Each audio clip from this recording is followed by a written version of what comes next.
if folks could move me over to 3.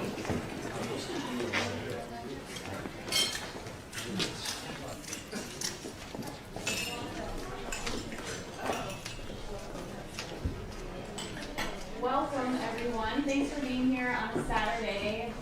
To the budget committee members and also to the staff for being here on a Saturday. Really appreciate all the effort you put into planning this meeting. Got a lot of great information. I'm looking forward to it. This is the first of about 7 planned meetings for the budget committee this year. We've crafted this series of meetings with staff in response to a lot of feedback we've heard about wanting to go deeper in the conversation about things like the CIP, the urban renewal district, the Comcast dollars, as we come to call them, and some other things like that. So all these discussions we've mapped out, and we can give you more details on which topics will be covered at each discussion. But today is really about making sure everyone is well-rounded in what the budget committee's role is, and just some of the basic financial information about the city. So we hope that you'll ask lots of questions and leave today really having a good understanding of what our tax ahead will be. I really struggled with what to say about the current political climate. I felt like I needed to say something though, and I wanted to say that in my experience on the budget committee, everyone's always been very civil, and we've had good discussions despite disagreements, and I really hope that that tone continues. And I would really encourage everyone to take a look at the city values and policies like the triple bottom line. I think they're great, clear, strong statements about what our city believes and about the type of community that we all want. So I don't think we're going to go into that too much today, but I would really encourage you to take a look at those and think about those as we go through the budget process this year. With that, a few logistics. The bathrooms, if you go out the door and to my left, they're down the hall. The meeting is being live streamed webcast, as I understand it. So just be mindful of that. We only have a couple of microphones, so there's going to be a little bit of shuffling. So we need you to speak into the microphone, so if you can remember, please wait until someone hands you the microphone before you start to talk. And we'll do the best we can with that today. The staff will be helping move the microphones around. And then I guess with that, the last thing I wanted to do was introductions. If you could all just say your name, your role on this committee, whether you're a citizen member, a counselor, or your staff member today, etc. Maybe the number of years you've been involved. And then if you have anything else that you think is pertinent, that's fine. Just try and keep it to 30 seconds or less, because there are a lot of us here today. So I'll start. My name is Chelsea Clinton. This is my 6th year on the budget committee. I'm a citizen member. And I guess my day job, I work for the Department of Education as a researcher. And I'm just really looking forward to the discussions we're going to have this year. I'm Ken Beeson. I'm a citizen member, and I can't really believe this is my 6th year also. Chelsea and I came on at the same time. So this is my last budget cycle coming up. I'm retired from Eugene Water and Electric Board, and I'm keeping myself busy with a number of other things at this point. Regular City Council, Ward 6. Denny Grove, I'm the Planning and Development Director. First year in the budget process here, but going on 28 years with the City of Eugene. Emily Semple, Ward 1. Glenn Klein, City of Eugene. I've been working with the city for over 25 years. Joshua Stowe, citizen member of the Budget Committee, and this is my 3rd year. Good morning, Renee Ruby, Director of the Library, Recreation, Cultural Services Department. And in April, I'll be here 30 years, so thank you all for your service. You started at age 12. Mike Clark, City Council, Ward 5. This is my 13th annual budget. Good morning, Kurt Corey, I'm Director of Public Works Department. I've been with the city since 2001. I'm Lucy Dennis, a mayor, and I've been in my role for 1 month.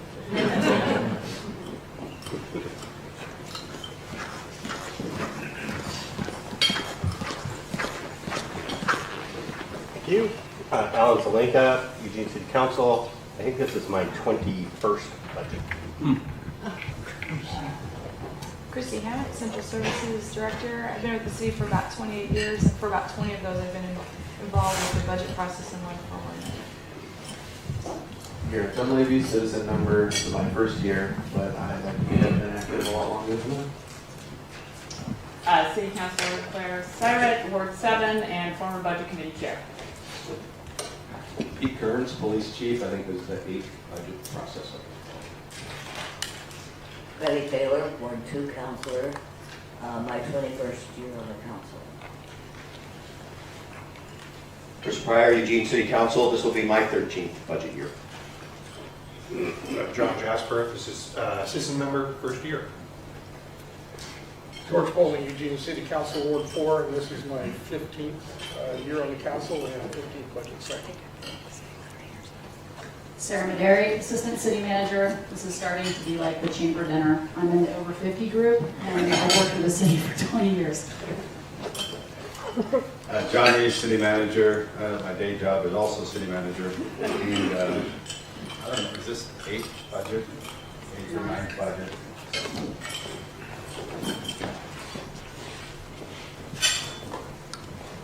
Thanks, everyone. Any other logistical things, Tyler, that we should talk about or cover everything? Thank you. All right, so next on our agenda is the election of officers. We elect a chair and the vice chair every year. So I think we'll just dive right in, and we're going to start with election of the chair. I was the chair last year, and I'm interested in pursuing that again. Is anyone else interested in pursuing that role? Going on. I guess then I can make a brief statement. I'll keep it very brief since I started the committee 6 years ago. As I said, it's been an honor to participate and to learn more about the city, and I look forward to leading us through the process this year. So, Might need a formal nomination. yes, okay. I'm sorry. Claire, so I'd like to nominate Chelsea Clinton for chair. Second. I guess all in favor? Raise your hand, please, and keep them up so that staff can count.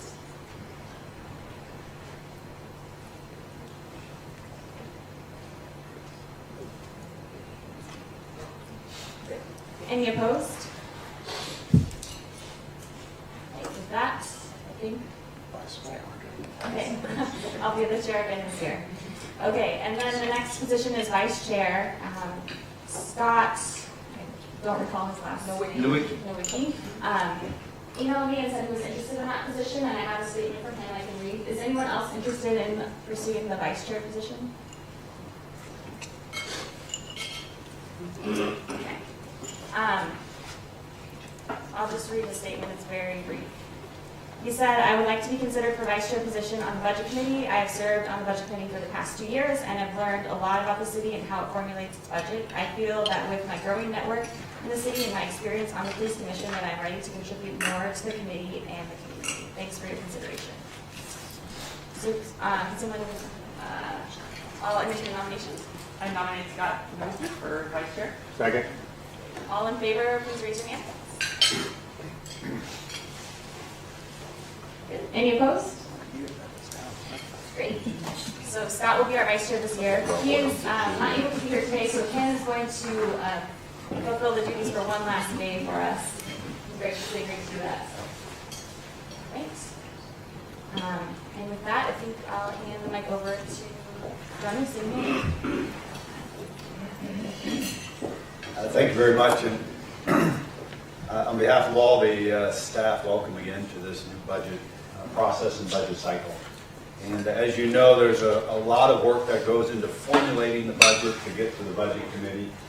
And as we've heard from the budget committee last year and talked with Chelsea and others, it felt like today might be a really nice opportunity, particularly for those that have not been involved in the budget process for a number of years, to really try to provide sort of an overview of how the budget process works, at least from our perspective of preparing the budget, what are all the various documents that go into that, how we look at those, how we tie those together, how they tie to the council goals. And so we thought that might be a nice opportunity to do that, to set that stage. Excuse me.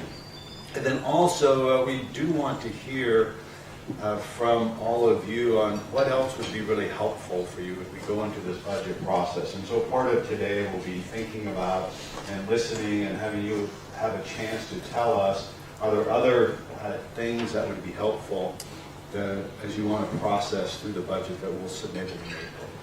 And so the agenda's before you. It's an ambitious schedule.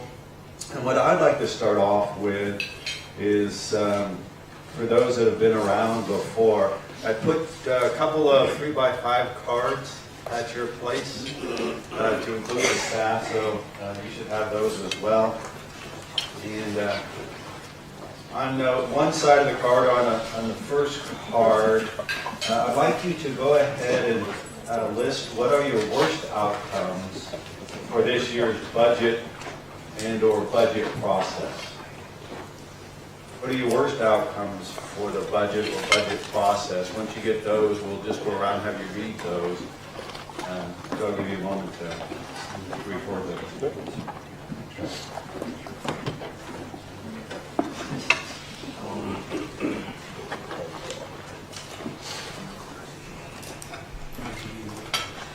How long we got here?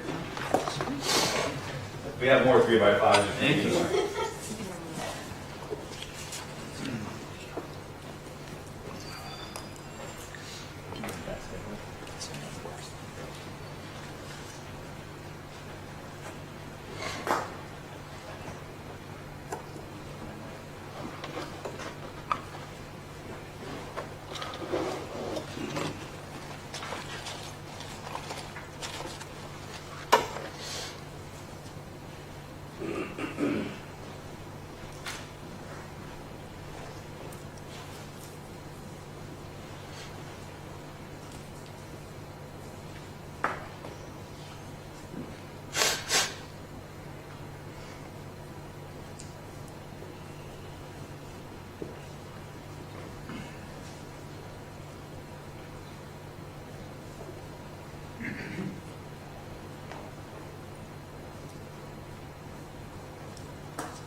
For those that are new or relatively new to the budget process or other types of things that may have been involved with the city organization, one of the things we do not infrequently is allow people to express their worst, and then we'll get into our best outcomes for a particular project or process.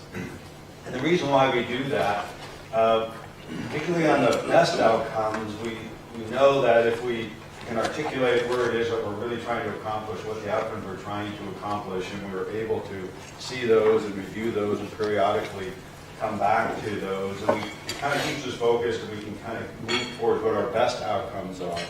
We also know that people do have worst outcomes, and if we don't allow them to also express those, we know that those are still there and sometimes can become obstacles. So that's why we go through this exercise often. And at least we have found inside the city that it's helpful. So what I'd like to do is just go around. We'll start with you, Alan. If you can read your worst outcomes, we'll end up collecting all these cards, and we'll have staff put them into just a document as you've written them. We won't do any editing on them, and then we'll just have those and periodically refer to particularly the best outcomes as we go. So Alan, why don't you just articulate your worst outcome? Yeah, I think sometimes that John's tombstone's going to be 3x5 card said, "This was my worst outcome."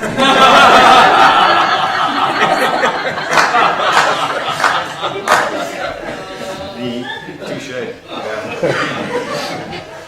Mine was the whole budget process ends up being about City Hall. That's it.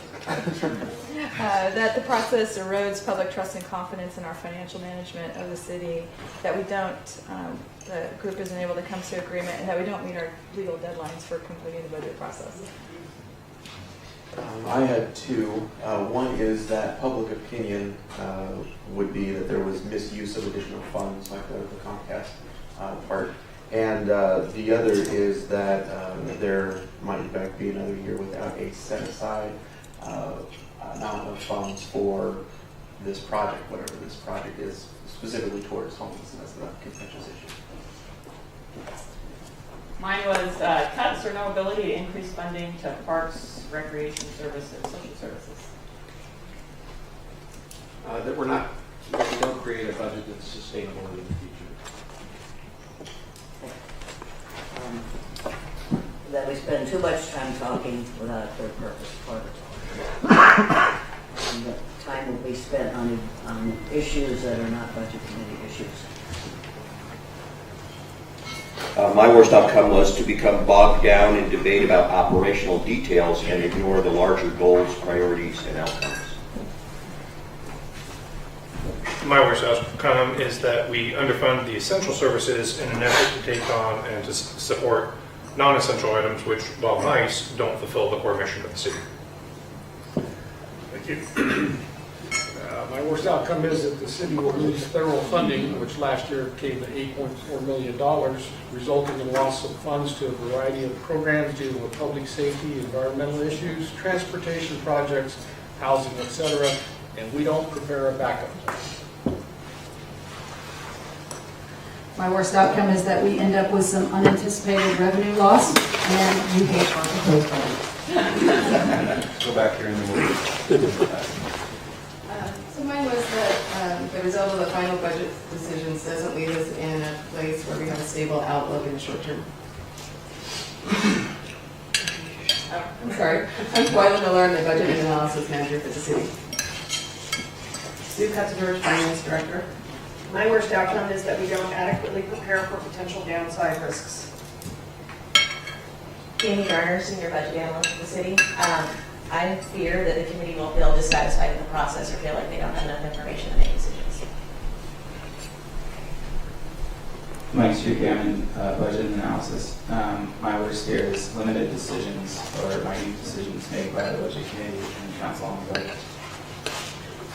My name is Mauricio Balico. I'm a senior financial policy analyst, and I wrote two down.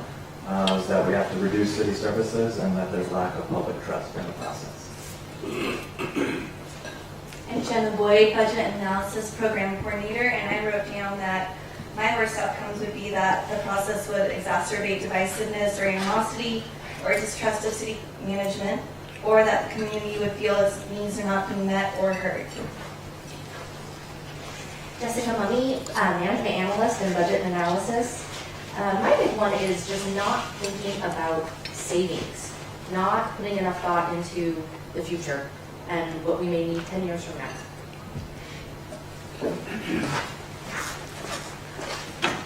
I'm Mike McGee. I'm the Library Recreation Cultural Services admin manager, and my worst outcome is that we will continue to do one-time funding ongoing and not deal with some of the things that we continue to fund annually.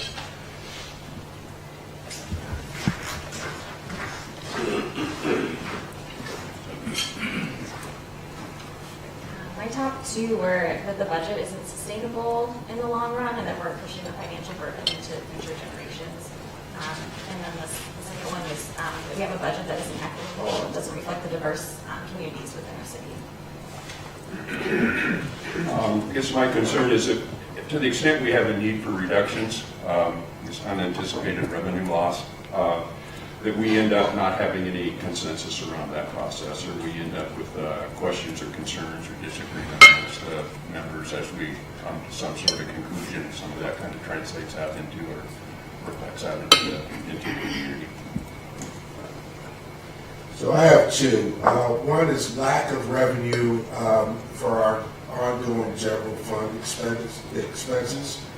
And then I have serious concern about the capital side and our ability to repair and replace our standing infrastructure assets. We've got aging infrastructure. So mine was that we can't find resources or have to cut resources that address some critical issues facing our community right now: downtown safety, park safety, homelessness, housing affordability, economic prosperity, just to name a few. The worst for me is that we don't allot enough money to make real progress on our homeless crisis. It's time to be serious about a public shelter. Mine was a budget is adopted that is not sustainable over the long term. I have a list. I blame that's in part of having gone close to the end because you get more to worry about when you start down.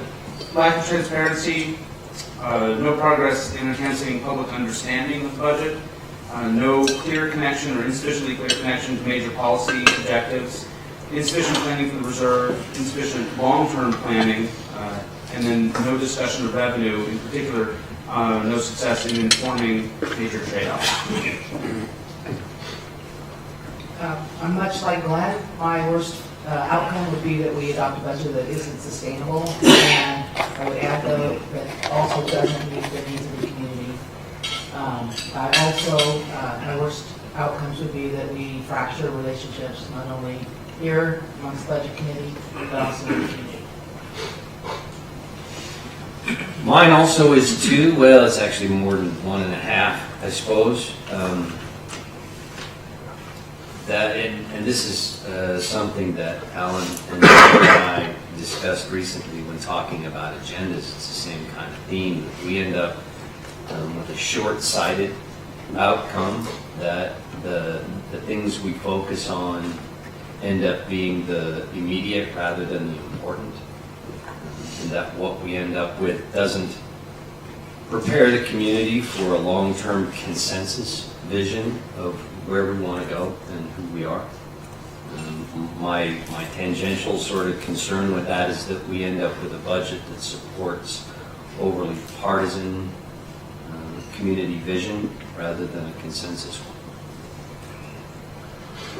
Yeah, good outcome for me, as others have alluded to, the long-term budget is made less sustainable through the allocation of one-time funds for ongoing services. And rounding it up, I will echo what a lot of people have said, which is my worst outcome would be that the public would not trust the process and be very dissatisfied with the outcome.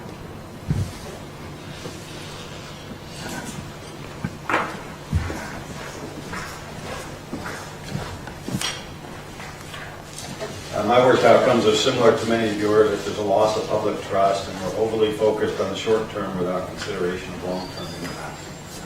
So now let's spend a couple moments either on the flip side of the card or on a new card, and let's talk about what are your best outcomes for this year's budget and budget process. 1 p.m. recess.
is obviously the misbehaving part.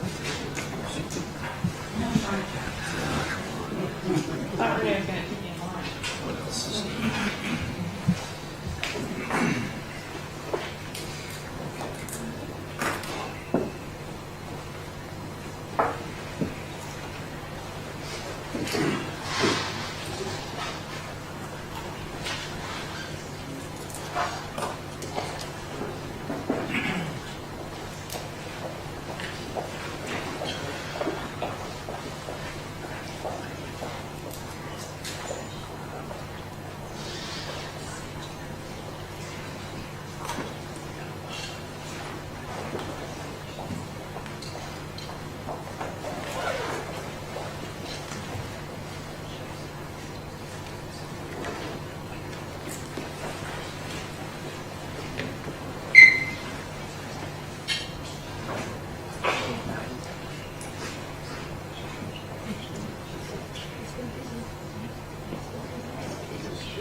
Best outcome.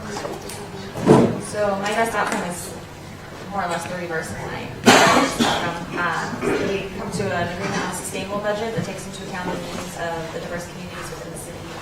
And about the process, that we have productive discussions that address the tough questions and connect our budget to policy priorities. I'd also like the reverse of mine. I guess I want to also have one that I guess is pretty specific. I've been more and more involved in Human Services Commission in the last couple of years. I guess my specific best outcome would be some continuation or continued progress on restoration of our historic funding levels to HSC. We've talked about that a bit in the last couple of years. I've made my coffee at the right time, huh? So my outcomes are kind of the flip side of the scenario. Identify and secure long-term revenue sources to support the general fund. That's one. And then two, investment in our capital needs, repair, replace infrastructure, particularly as we are looking at our park system, pools, and recreation. We are suffering in a variety of areas in terms of being able to remain on a competitive framework with our neighbors and friends to the north, in the Portland metro area, down to Salem, and south of here, Medford and Grants Pass. Infrastructure is not good. First, that we build trust and that we move towards a sustainable budget that allows us to enhance the livability, prosperity, safety, and health of our community. Mine is kind of silly, but I'm new, and leads to the conclusion we all want. There was mathematical error with decimal placement in the Comcast payoff, and we actually have 180 million to work with, resulting in citywide satisfaction and happiness.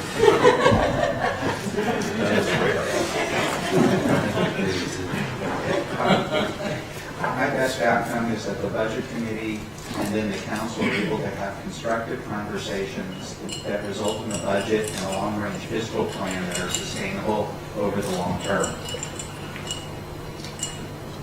Councilor Semple, you just set my hopes higher, actually. It's tough, mine seem Dream big, Josh. A clear connection between the structure of the budget and stated policy objectives. And then some new tools for transparency to build public understanding and, of course, therefore trust. And I guess the two of those together could lead to some new narratives for the public, new reality-based narratives about what we spend money on and why. My best outcome is that we develop a sustainable, forward-looking budget, and that it addresses our critical community needs. That no food is thrown, no, sorry.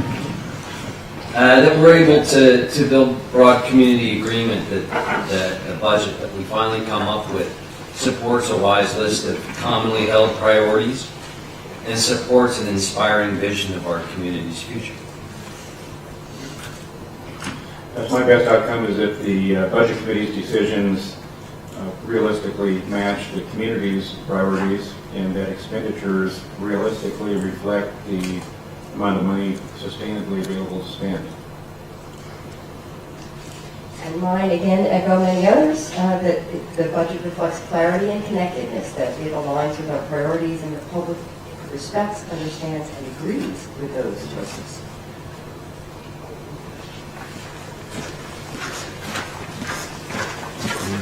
Get my exercise. Mine is a sustainable balanced budget.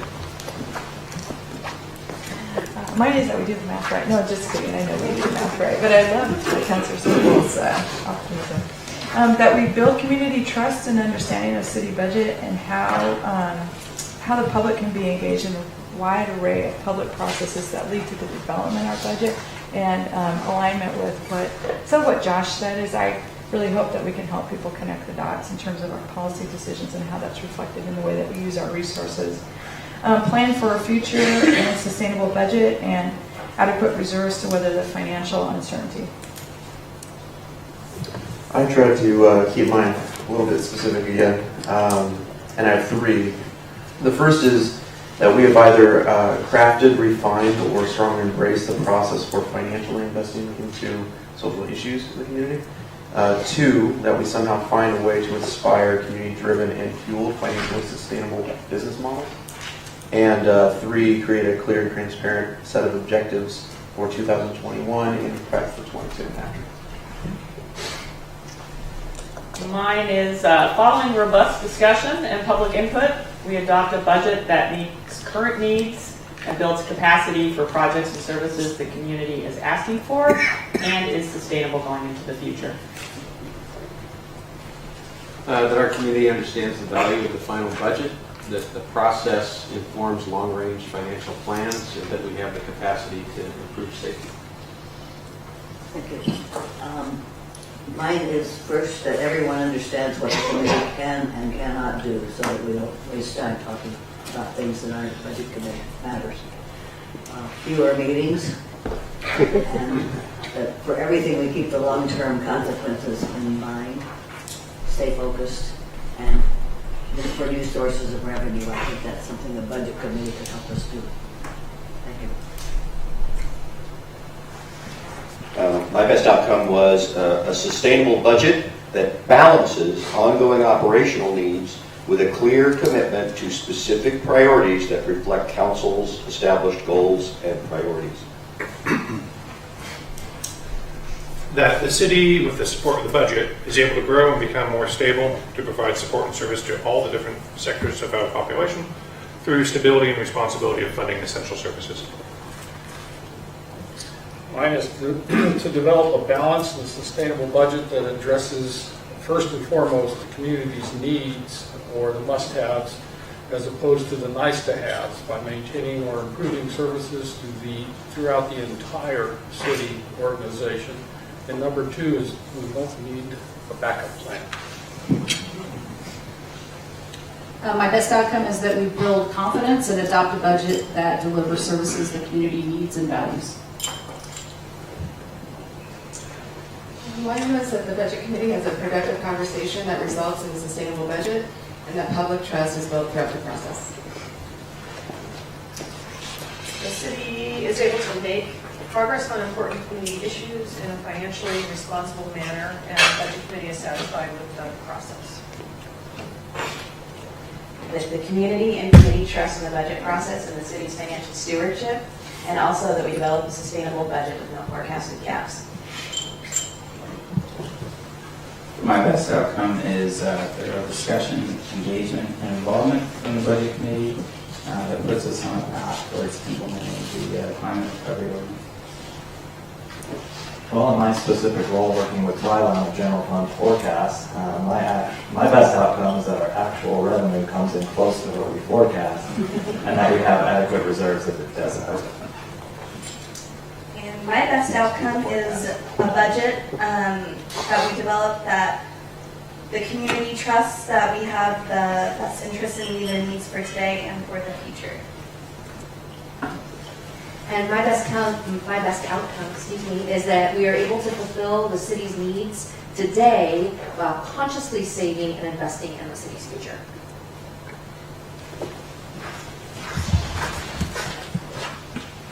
Mine is kind of a mix between Councilor Semple's and Mauricio's. It's that we have enough revenue to cover what we need to do. But my idea was that we had at least $2 million in marijuana tax to do that, so.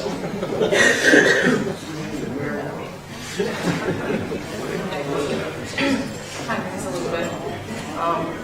Journalism student, I'm here to report on this.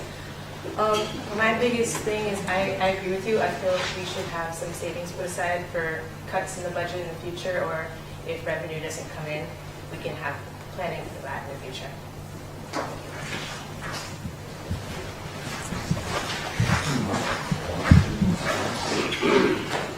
My best outcomes is that trust is built, the budget balances current investments with long-term stability, and the city is recognized as a leader in fiscal stewardship. If you could pass those cards just towards me, that would be really helpful. And we'll do one more question, not written down. We'll just go around, and for this one, we'll just go around on the table side. But just what is your best outcome for today? We'll just think about that, and we'll just pass the microphone. So just what is your best outcome for today?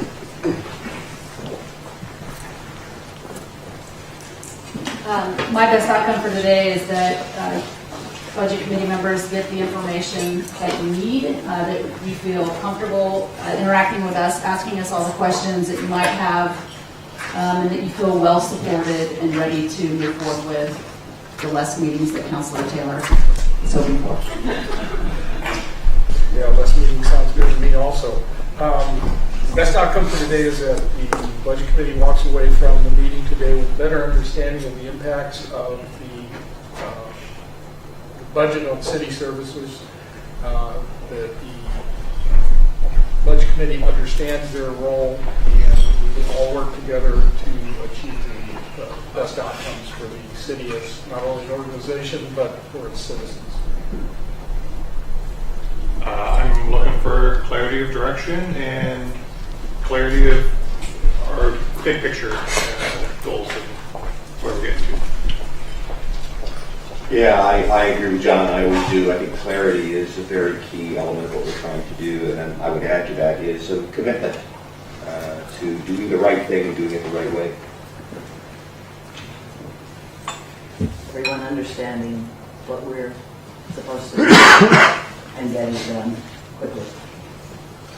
That we all get to know each other a little bit better, that we understand the potential benefit of the budget process, and that we understand your interests and can start to provide the answers that you need to make the decisions you'd like to this year.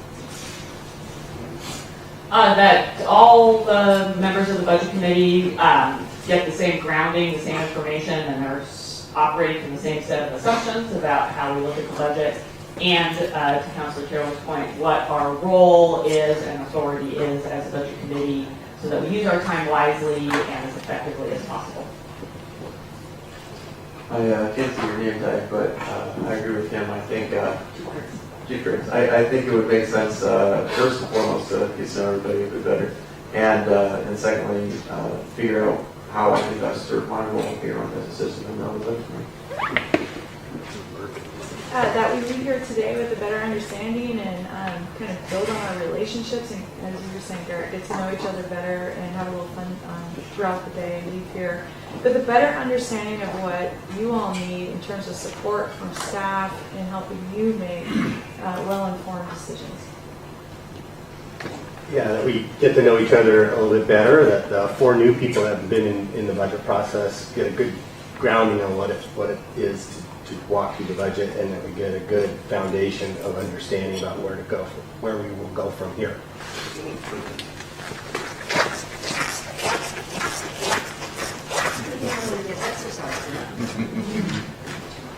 I will echo sentiments again.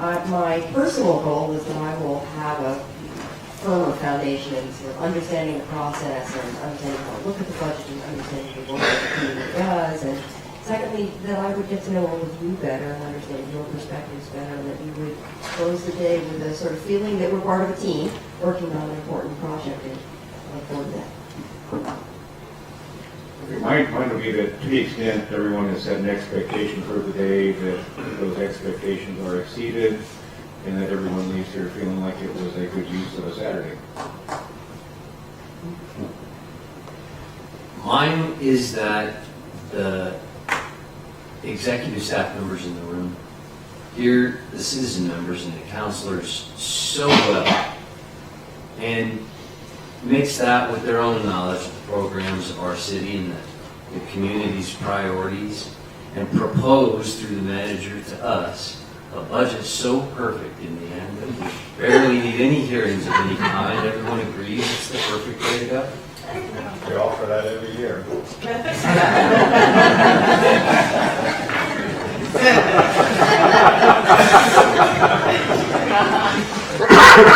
We heard you. Some people really good. Best outcomes are that we do have good understanding of the process and that we develop relationships and come out of here knowing that we're better together. These are all great. I guess the very specific question I'd ask for is that the citizen members leave with maximum possible clarity about how, if we wish to be pesky and detail-oriented, how we can do so in the most productive manner. My best outcome is that the budget committee members, both the citizen members and the counselors, walk away from today thinking that this was a useful way to spend a Saturday. That I understand absolutely everything, and then my first merit badge on the budget expert. It's so hard to follow. Personally, I hope I learned something today. But I also hope we can dig really deep into finding a way to have a robust discussion and really seriously consider not only the needs of the community, but the needs of our sustainability. You know, I know that this is not necessarily the place or the time for this, but I think that this is an opportunity for us to begin to look at building a collective vision for the city out of the budget process. I think that one of the things that we lack right now is clarity of vision. And I think that we really need to have, at least the council needs to begin to have very robust discussions about what that vision is. And that vision will be the precursor to leading us to where we go in terms of our budget priorities. I want a merit badge too. I agree with pretty much everything that's been said. I guess in terms of today specifically, I think to the extent we can leave here with some shared understanding of the budget, and I realize that's a tall order, there's a lot to it. Shared understanding of the budget, the process we're all involved in, and I guess what our respective responsibilities are, that would be good. I hope to learn a lot from the staff presentations. Every year there's new things brought up, and it's just a great opportunity to deepen my understanding. And then I also hope to learn, get to know everyone, learn about your priorities, your perspectives, and I think Councilor Evans put it well to start to form that collective vision of what the budget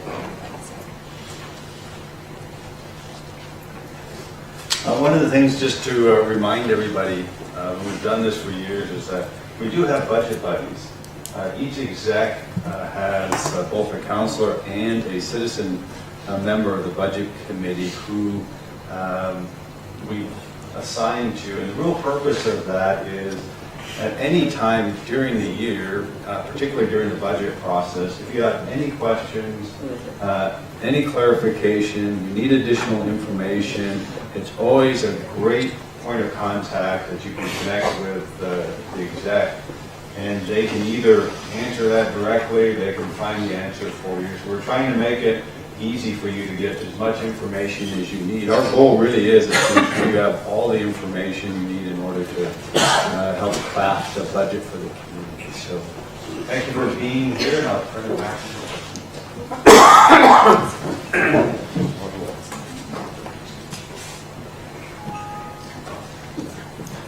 I think I'm just going to turn it over to Twyla. She's going to give a presentation about the financial commission. And I have some notes here that says this is just the first, a brief overview. There's not a lot of time on the agenda for this, but don't be alarmed, there will be time for discussion later. If we don't get to have all of it.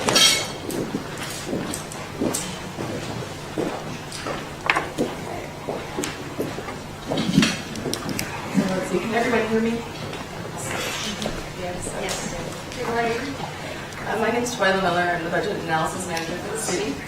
And today I'm going to provide you with an overview of how we develop and monitor our financial forecast, and also give you a really high-level overview of our current financial condition. A much more in-depth overview will be prepared and presented with the city manager's proposed budget when we come back to you in April. But we really wanted to give you an idea of the major changes we've seen since last spring, so we can see kind of where we're headed at this point.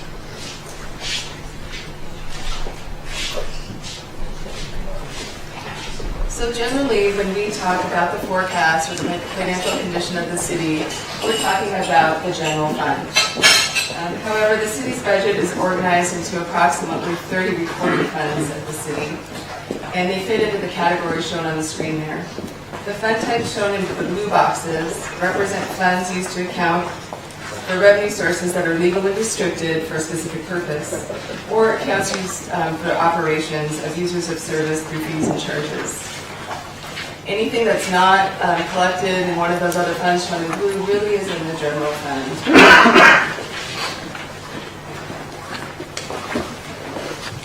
So this graphic is showing you the FY17 adopted budget.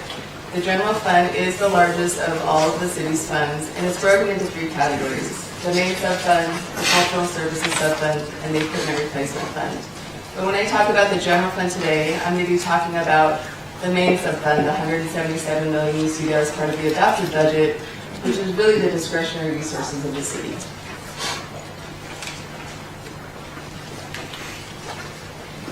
So why do we use a forecast? The city prepares a 6-year financial forecast for the general fund.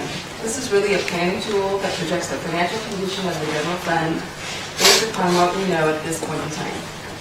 Staff and the executive team use this tool to understand the long-term impact of the decisions we make today, and also to model how choices for our future community impact our fiscal health.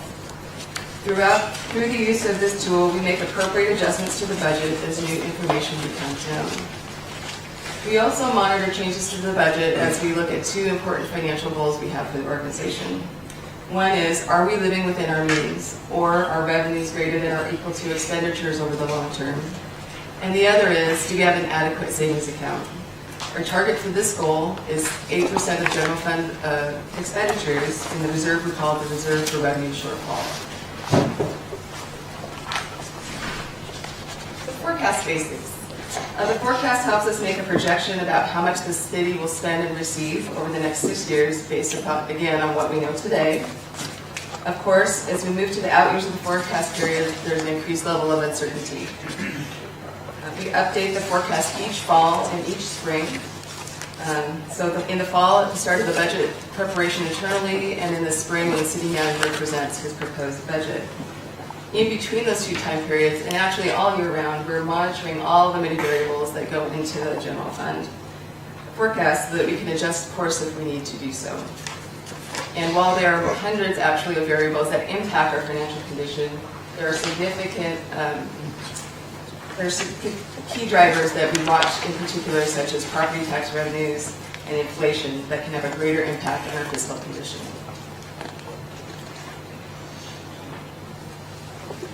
So last spring, when the city manager presented his proposed budget, there was not a general fund budget cap in FY17. However, at that time, we were forecasting a future gap in the range of $1 to $2 million annually. The charts shown here are the FY17 adopted budget forecast, which incorporates the recommendations of the Budget Committee that were approved by the City Council. The chart on the left compares revenues to expenditures and shows that in each year of the forecast, expenditures are higher than revenues, with a short-term gap of $1 to $2 million remaining. If all of the assumptions that are assumed in our forecast unfold as predicted without further action, we would not be living within our means. And if you look to the chart on the right, this shows our reserve for revenue shortfall over time. So this is, again, our savings account. The reserve is our savings account. It's really a cushion for the organization should an unexpected event happen in the future. And having an adequate reserve is important as it gives time for thoughtful response should something unexpected happen, rather than having to cut services immediately. Again, our target for the reserve for revenue shortfall is 8% of general fund expenditures, which is about $12 million annually. As you can see, we're well below our target percentage, and if we did not take any action, our reserve for revenue shortfall would be depleted by fiscal year 22. However, this would not be fiscally responsible, and we would not let this occur, and we would take action should anything alter our forecast.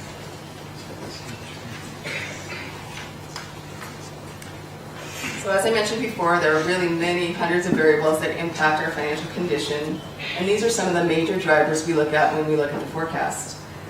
Staff is continually monitoring these many factors as categories trend up and down over time, and the constant we know to be true today is that it will change in the future, and that the farther out we look, there's more uncertainty in our assumptions. The other thing I want to point out is downside risks to all of our drivers that we follow. So what's changed from last spring? As I said, forecast elements trend up and down, and here I'm going to talk about some of the major changes we've seen since we visited you last April. So property tax revenue. Property tax revenues are lower than previously projected, starting with a reduction in FY17 of $1.5 million. This is primarily lower due to a significantly high number of corrections to the tax roll after the tax assessor certified the roll last year. Some of these corrections included appeals, court rulings, errors, and other corrections. PWEB sub projections have also decreased in FY17 and 18 from previous levels due to rates not increasing as previously forecast by PWEB, and also with the withdrawal of the Broadcom development. We have also added $1 million in ongoing revenue for the Comcast license fee related to the recent Comcast settlement. So this is the ongoing piece of the Comcast court case. And then there is GEMT. GEMT stands for Ground Emergency Medical Transport. This is a program. It's a voluntary program that makes supplemental payments to eligible GEMT providers who furnish qualifying emergency ambulance services to Medicaid clients. The Oregon GEMT work group is in the process of working with the Oregon Health Authority to write the state plan amendment for Medicaid reimbursement. And for this revenue source, we've added about $900,000 ongoing to the general fund starting in FY18. And then there's marijuana taxes, which we heard from some members earlier about their hopes for those. For the state share of revenue component, we have the same amount in the forecast as we did last spring, so very conservative, $20,000 for this year, $100,000 ongoing, 18 and beyond. To date, we have not yet received any state shared revenue from the state. However, we recently learned that we will receive our first state shared revenues from the state in August of 2017.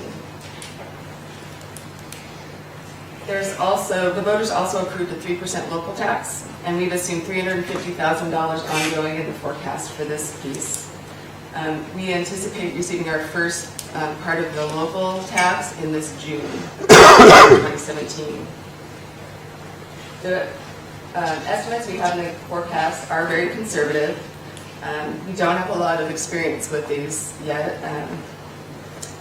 There's uncertainty around the amount that will be collected and how state shared funds will be allocated to jurisdictions as we move forward. So we're going to monitor and adjust that forecast, but we really want more experience with actual collections before we increase those revenue sources in the forecast. So those are the major changes on the revenue side. So then if we look to the expenditures, well, let's talk about PERS just for a minute. So the city-specific PERS rates we received from the actuary this fall are slightly higher than we projected last spring. The additional financial impact from that increase was about $310,000 to the general fund. PERS rates increase every 2 years, so accordingly we've adjusted our FY20 and FY22 PERS rates up slightly to align with the new rates we received from the actuary. Another forecast variable that can greatly impact expenditures is inflation. So we've experienced low levels of inflation for a very long time. But when they do rise, it will have a significant impact on our expenditures of the city. So we anticipate if inflation rates were to rise about 0.5% over the rates we used in the forecast developed last spring, the impact of that to the city organization would be about $8.5 million over the 6-year forecast period. So small changes in inflation can have a large impact to our fiscal health. And then finally, reserve for revenue shortfall. On supplemental budget 1, we did have a large one-time payment from our Comcast court settlement. It was $18.75 million. The City Council directed the majority of these funds to be deposited into the reserve for revenue shortfall this past December, and the reserve was increased by $16.5 million. These funds will be part of the budget committee discussion later this spring after the city manager's proposed budget as presented, as directed by council. So those are the major changes, many other changes, but those are the main changes we've been tracking since we came to you last spring. So after updating all of those assumptions and incorporating those large changes I mentioned, we're essentially in the same place we were last spring. The shape is very similar, and we're still projecting a $1 to $2 million gap annually over the next couple of years. This is really a net, so it's a combination of some forecast factors increasing, so new Comcast revenue, the GEMT, and the marijuana tax on the local side, which were offset by decreases in property tax revenues, EWEB silt, and higher personal costs. So it's kind of a wash when you look at the shape versus what we brought to you last spring to now. However, as I've said already today, there's a great deal of uncertainty, so we have to watch to see how all these factors play out. And we'll continue to monitor those changes. We are still in the process of updating our forecasts. Like I said, we do a major update in the fall and another in the spring. Staff are working really hard. We're collecting more information from our partners and getting information all the time. And so we'll bring you an updated finalized version in April.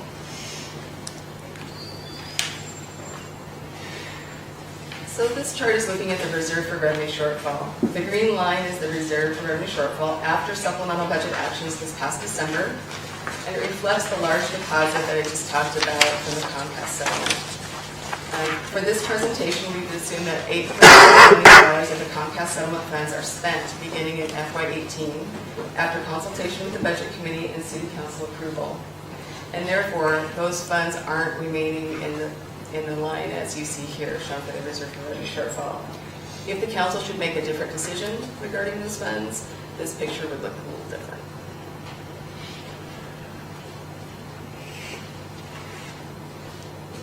So, with all of that, all of those changes and all that information, how will we be moving forward? Our financial strategy moving forward is very similar to what we've used throughout the financial downturn. We're going to use the same philosophy of balancing fiscal responsibility, employee satisfaction, and services to the community. The city manager's FY18 proposed budget will include $1 million of ongoing general fund reductions in FY18, with an additional $1 million of ongoing reductions that may be needed in FY19, depending on how forecast factors materialize. Again, we're watching all of those elements trend up or down, and we'll see how they can come in. And then also, as we've done in the past, when opportunities for strategic investments exist, we'll leverage funds as available to further investments in our community. So more detail on the FY18 budget strategy, the $1 million, will be presented in April when the city manager presents his proposed budget.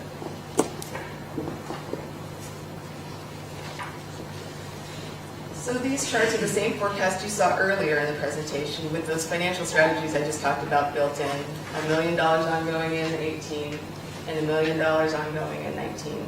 As a reminder, the FY19 reduction is a placeholder, and we will reevaluate to see if we need to implement that second year of the strategy as we move forward. And so as you can see with these changes, we're in a better financial position with a more adequate reserve to help us respond to unexpected events.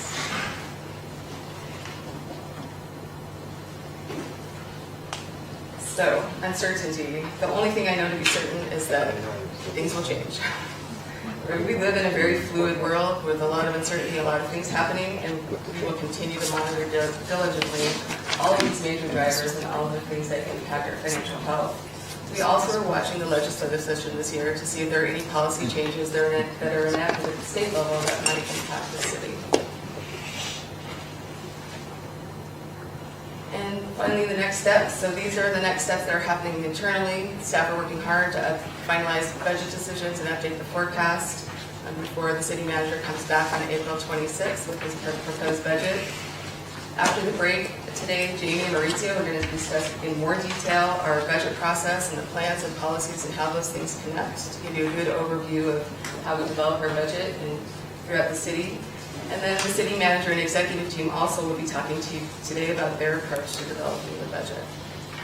I know that's a very high-level overview, a lot of information, but that'll stop. So I think we have time for some questions.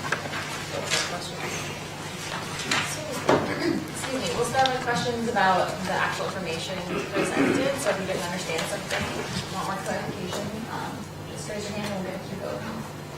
See Josh. Claire? So that's really helpful. Thank you for that.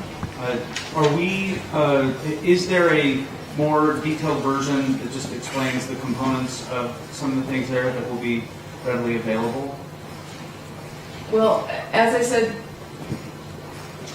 we will be coming back in April with the full version that we normally do, which goes into all of the details. Some of those details are still changing. If there's specific things, if you have specific questions about pieces, we may be able to answer them today or get answers for you. Well, and I think the main question is it's just difficult to see. I mean, you mentioned qualitatively things that could be moving, but when we look at the projection from June and then the updated one, it's just hard to tell what's causing what, and it looks quite different. So it'd be helpful, I think, before April, and I'll follow up separately and send an email to everyone, but it'd be helpful before April to have some sense of the moving parts, just so we know, what could, like how big some effects are. You get some numbers, for example, for marijuana taxes and a few other things, but there are lots of other parts that could be bigger, property taxes, for example. Right, and again, some of those things we have more information on than others at this point in time. For instance, on the U.S. Silk, we're about to get a new U.S. Silk forecast, so that might change those numbers. So these things are still in flux, but yes, and go ahead and the pieces that we have, make responses. Councilor Surratt?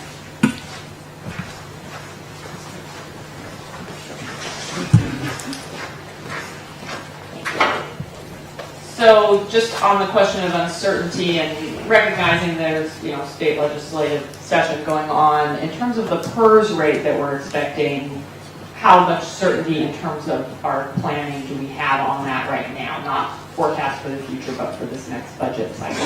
So the next budget cycle, we were very certain we received those rates from the actuaries. So we received our PERS rates for 18 and 19. So we've plugged those in. So for 18 and 19, those are the rates. We know those to be certain. It's just the out years where there's uncertainty as far as PERS rates. Good. I think that's important clarification.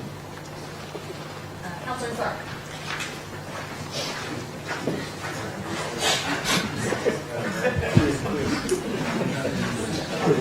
He's already got his 10,000 steps.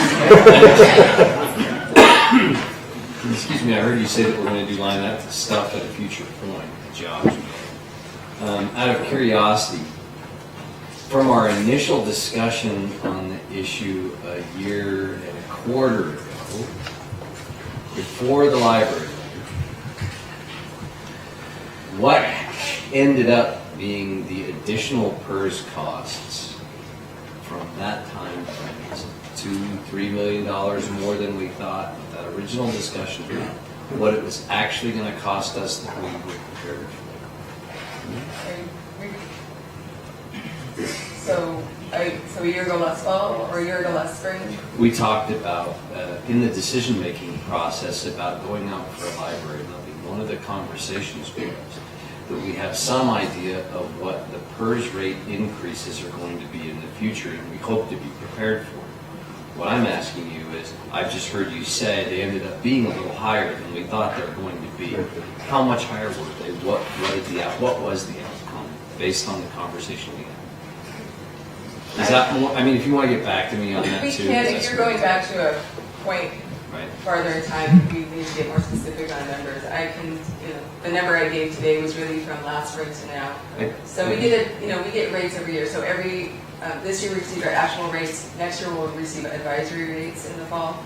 So when you're looking at points in time, the delta would be based on the point in time versus the information we have. Maybe I suppose a more useful thing to ask might be, is it possible as we go forward to get historical changes in cities, not just PERS rates, but real dollar charges, so that we might, I don't know, help our friends in the legislature with some inputs about the decisions that they'll be making based on what we've actually faced in Eugene and how it affects our decisions?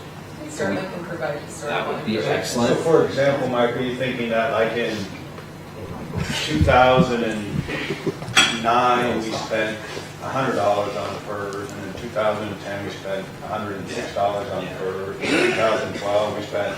In both the change in rate and in real dollars, yeah. And the reason it's important to me is because we make decisions often based on our forecast. I was concerned early on that we may face higher PERS rates than we were planning for. I just looked at a slide that said we want to cut, I don't know, in 18 and 19, maybe $1 million off is what your recommendation is going to be for us to trim.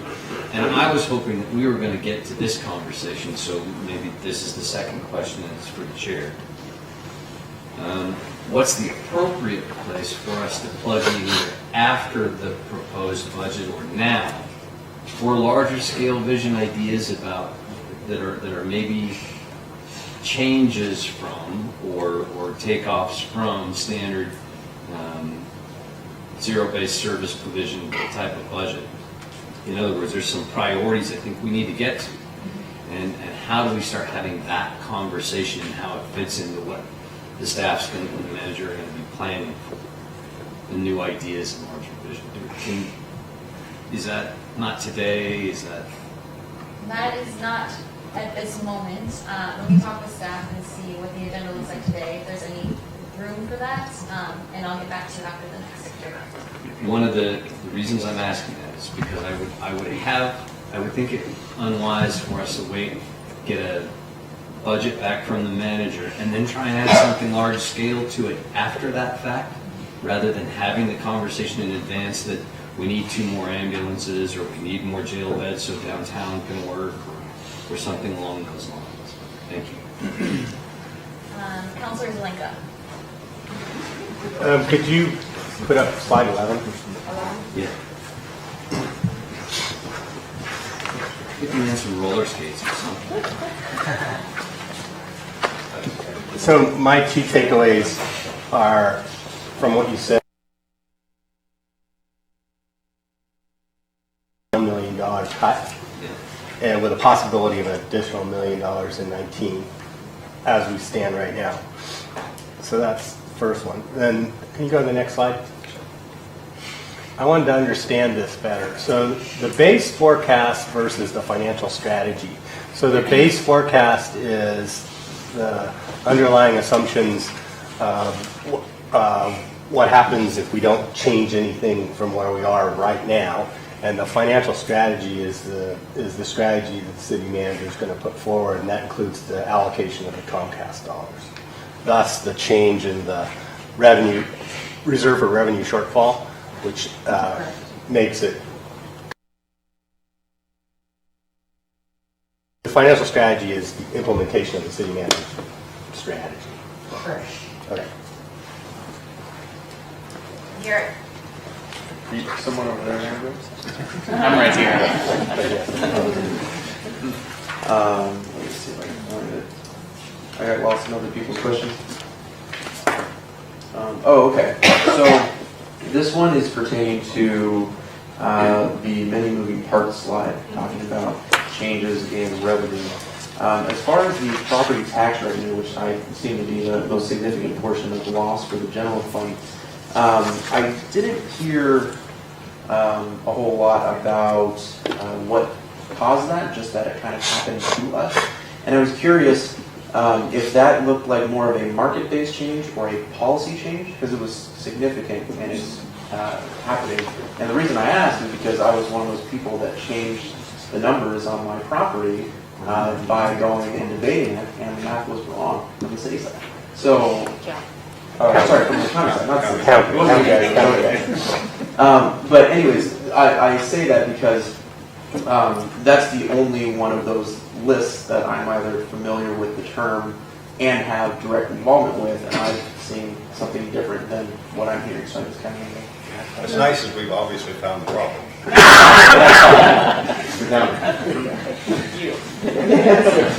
Don't take credit for it, John. Each October, we receive new information from the tax assessor. So late in October, early November, a lot of reports are released by the county. So we take all of that data and we look at it and we use that to project what we think our revenue will be from property taxes in the future. So, things are always shifting up and down. The change here was, in the prior year, we had made an estimate based on the reports we had gotten, and then after that tax roll had been certified and those reports had been distributed throughout the year, there was a very, very large number of corrections to the roll. What does it mean to be certified? So the tax assessor certifies all the properties and at their evaluation. So if there's an appeal or a court ruling or an error that they find after, all the tax, your tax statements and everything you get are based on that certified base. So if your assessed value changes after that fact, it's not really, we don't get that information necessarily until the next year.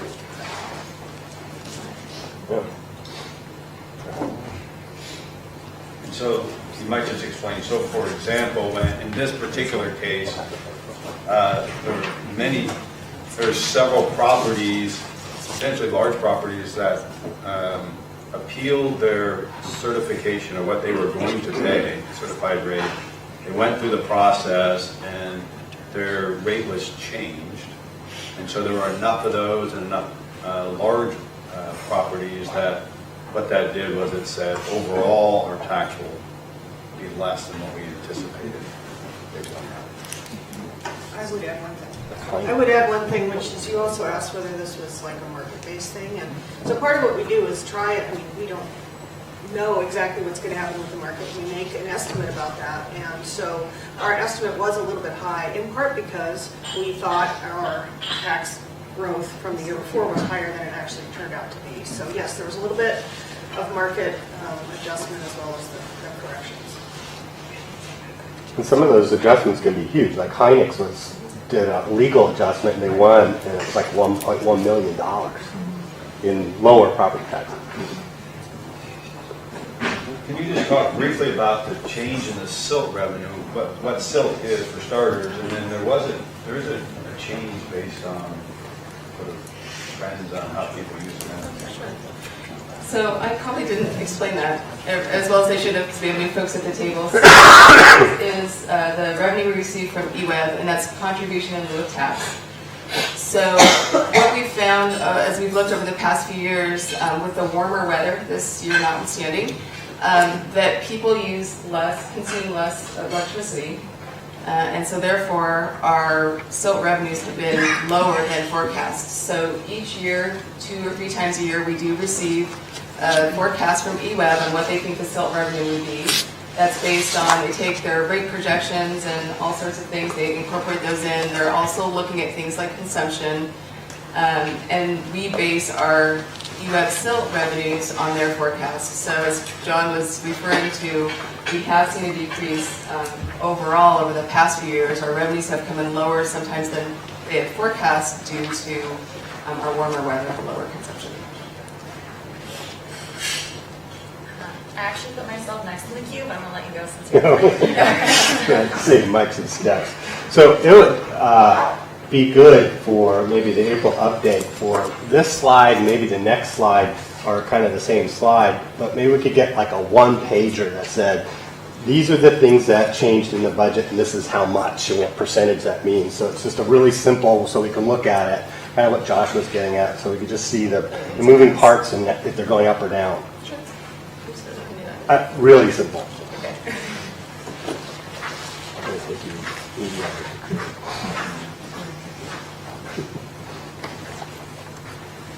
So along the same lines, I was hoping to get a little better idea about how inflation is affecting things. I heard you say, I think that the anticipated impact was 8.5 million over the 6-year period. Is that right? That would be if there was a change. Okay. So if rates, the $8.5 million would be if the inflation rates changed by 0.5% over what we had forecast last spring.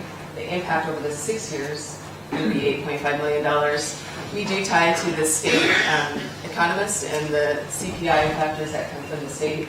You know, we're not seeing a huge swing now. You know, we see little ups and downs as we look throughout the forecast period, but it's something we do watch very closely. So.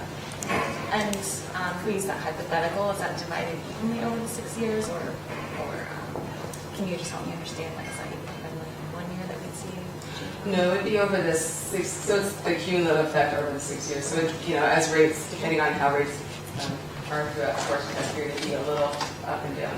You know, just compounds over the time. The other piece that is, again, it's a hypothetical, but I heard people reference it earlier, is the impact of if council were to declare the city a sanctuary city, and if federal funding were affected by that, what's the worst case scenario there? And I don't necessarily expect you to have an answer, but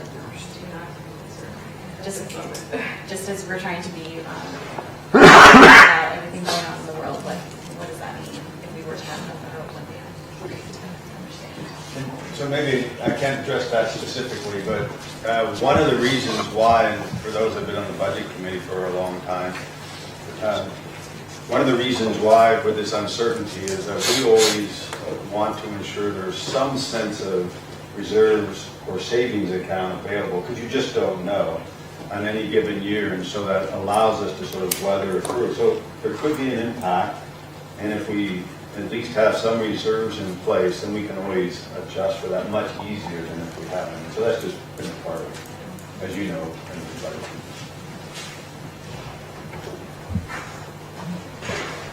Josh. I want to piggyback on some things Councilor Clark said a little while ago about PERS. I think this is a good example of something where we could do a lot to get ahead of narratives building in the community. I used the word narrative before because I do think we have a chance to inform, not shape in a diabolical way, but inform in a really helpful way things that people are worried about. I've heard a tremendous amount of angst and anger about PERS and its impact on our budget. What I really like about what Councilor Clark said is, first of all, being clear about how it has changed over time, but also being able to send a message and have the public see us send a message to the legislature about the impacts of the decisions they make. I think that would be very valuable. I will tell you, having spoken with lots of people about the city's budget, it's extremely unsatisfying to say to people, hey, we don't actually affect PERS. We don't decide that here. That's in that special category of facts known as both true and unsatisfying to hear. So the more that we can do to frame people's understanding of that on the outside, the more we'll be able to focus on the things that we can impact. Anyone else have questions on this presentation?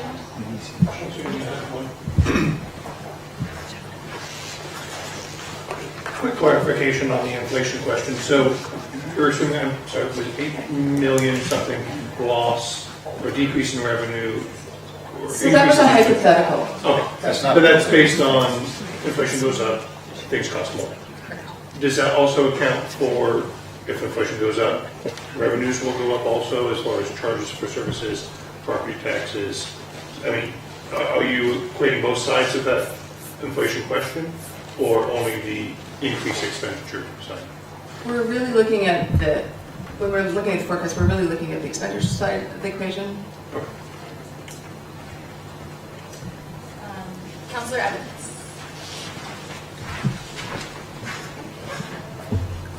This isn't a question, but more of a comment.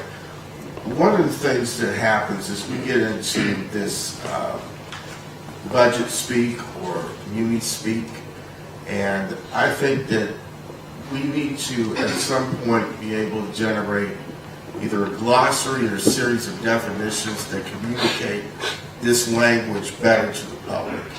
Because when I talk about, somebody asked me in my ward, what is reserved for revenue shortfall, and I have to explain, well, that's a savings account, essentially, you know, or, you know, what is, you know, what are franchise fees? You know, what are we talking about with, you know, the various things that we have up here like silt, okay? You know, a lot of people really don't understand either what what the terminology, the acronyms mean, or what their relationship is in terms of defining the budget and being able to articulate what we're talking about here. So if we can kind of begin to have a different way of, online of course, being able to communicate the terminology and the definitions and other things, then we can have, you know, much more meaningful discussions with our constituents about what it is that we're doing at these tables.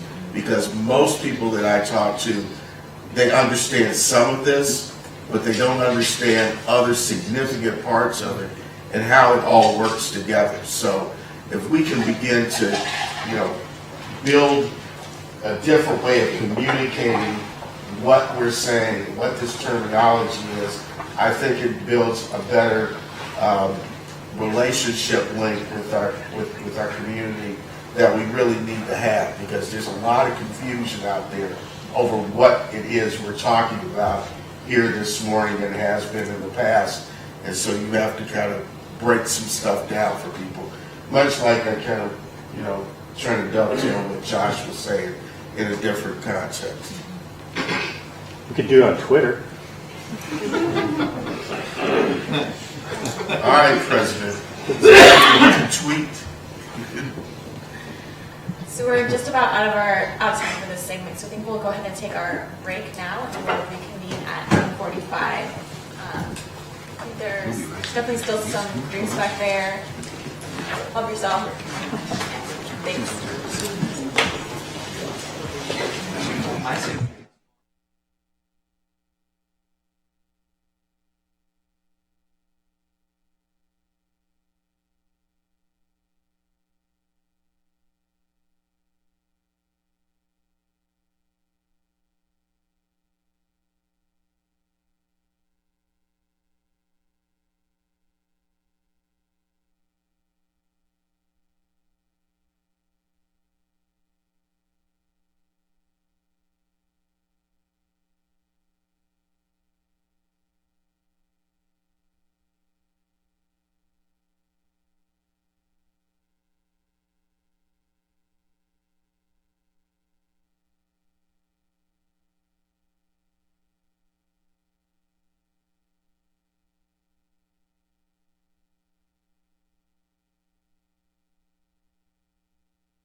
We're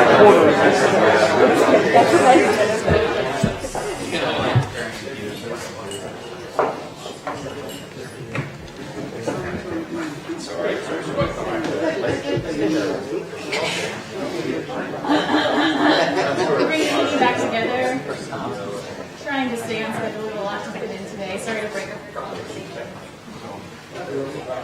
Don't apologize. We can just go on and on and on. All right, so our next presentation is on the budget process and a documents overview. So I'll hand it over to Steph. Good morning, I'm Eugene Garner, Senior Budget Analyst with the City of Eugene. And today we're going to be talking about the budget process and also do an overview of financial documents that the city publishes. My name is Maurizio Badalico. I'm a Senior Financial Policy Analyst. I'm going to cover the first half of the presentation and then hand it over to Jamie to finish up. Let's start by taking a high-level look at the city's financial cycle in three broad phases. The planning and budget development phase includes all activities involved with preparing the annual budget, including budget committee review and city council adoption. We'll go into more detail about the budget process in the next few slides. In the implementation and monitoring phase, services and policies financed by the approved budget are carried out and monitored. And finally, during the reporting phase, the audit is conducted and the annual financial report is produced. At any given point in time, there are overlapping activities for 2 or 3 fiscal years occurring at the same time. For example, the red dotted line indicates where we are as of today. We have finished the reporting phase for FY16, which was recently completed in December. We are currently implementing and monitoring the FY17 budget, and at the same time, we are planning and developing the FY18 budget. Now let's take a closer look at the annual budget process, which basically takes a full year from start to finish. Soon after the adopted budget is implemented at the beginning of the fiscal year, planning begins in preparation for next year's budget. For our discussion today, we've broken down the budget process into seasons, and we'll be talking about the primary budget milestones that occur in each season. Although initial planning activities begin during summer, we'll start our discussion with fall, because that's when budget activities really ramp up. Let's start with service profiles, which are mini strategic plans for each of the city's services. We currently have 37 service profiles, and every year, the appointed members of the Budget Committee review approximately 1/4 of them. The purpose of the service profile review is to provide an overview of each city's service in advance of the upcoming budget season. Also in the fall, the preliminary update of the general fund forecast occurs. The forecast starts with the service levels approved in the previous adopted budget, and updated assumptions are then applied to determine the cost of maintaining the same level of service in the next fiscal year. The fall forecast update paints the initial picture of the general fund's financial health for the upcoming fiscal year plus the next 5 years after that. As Twyla mentioned earlier, the forecast is monitored regularly due to our fluid financial health. The executive team uses the preliminary fall forecast to determine the general fund's capacity for any potential service level changes in the next fiscal year, and subsequently provides direction to staff regarding any service level change proposals to put forward for review. Let's move on to winter and start with the audit.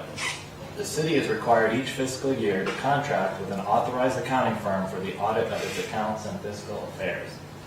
The audit schedule was recently shortened so that City Council acknowledges receipt of the comprehensive annual financial report at the same time that the first supplemental budget is considered.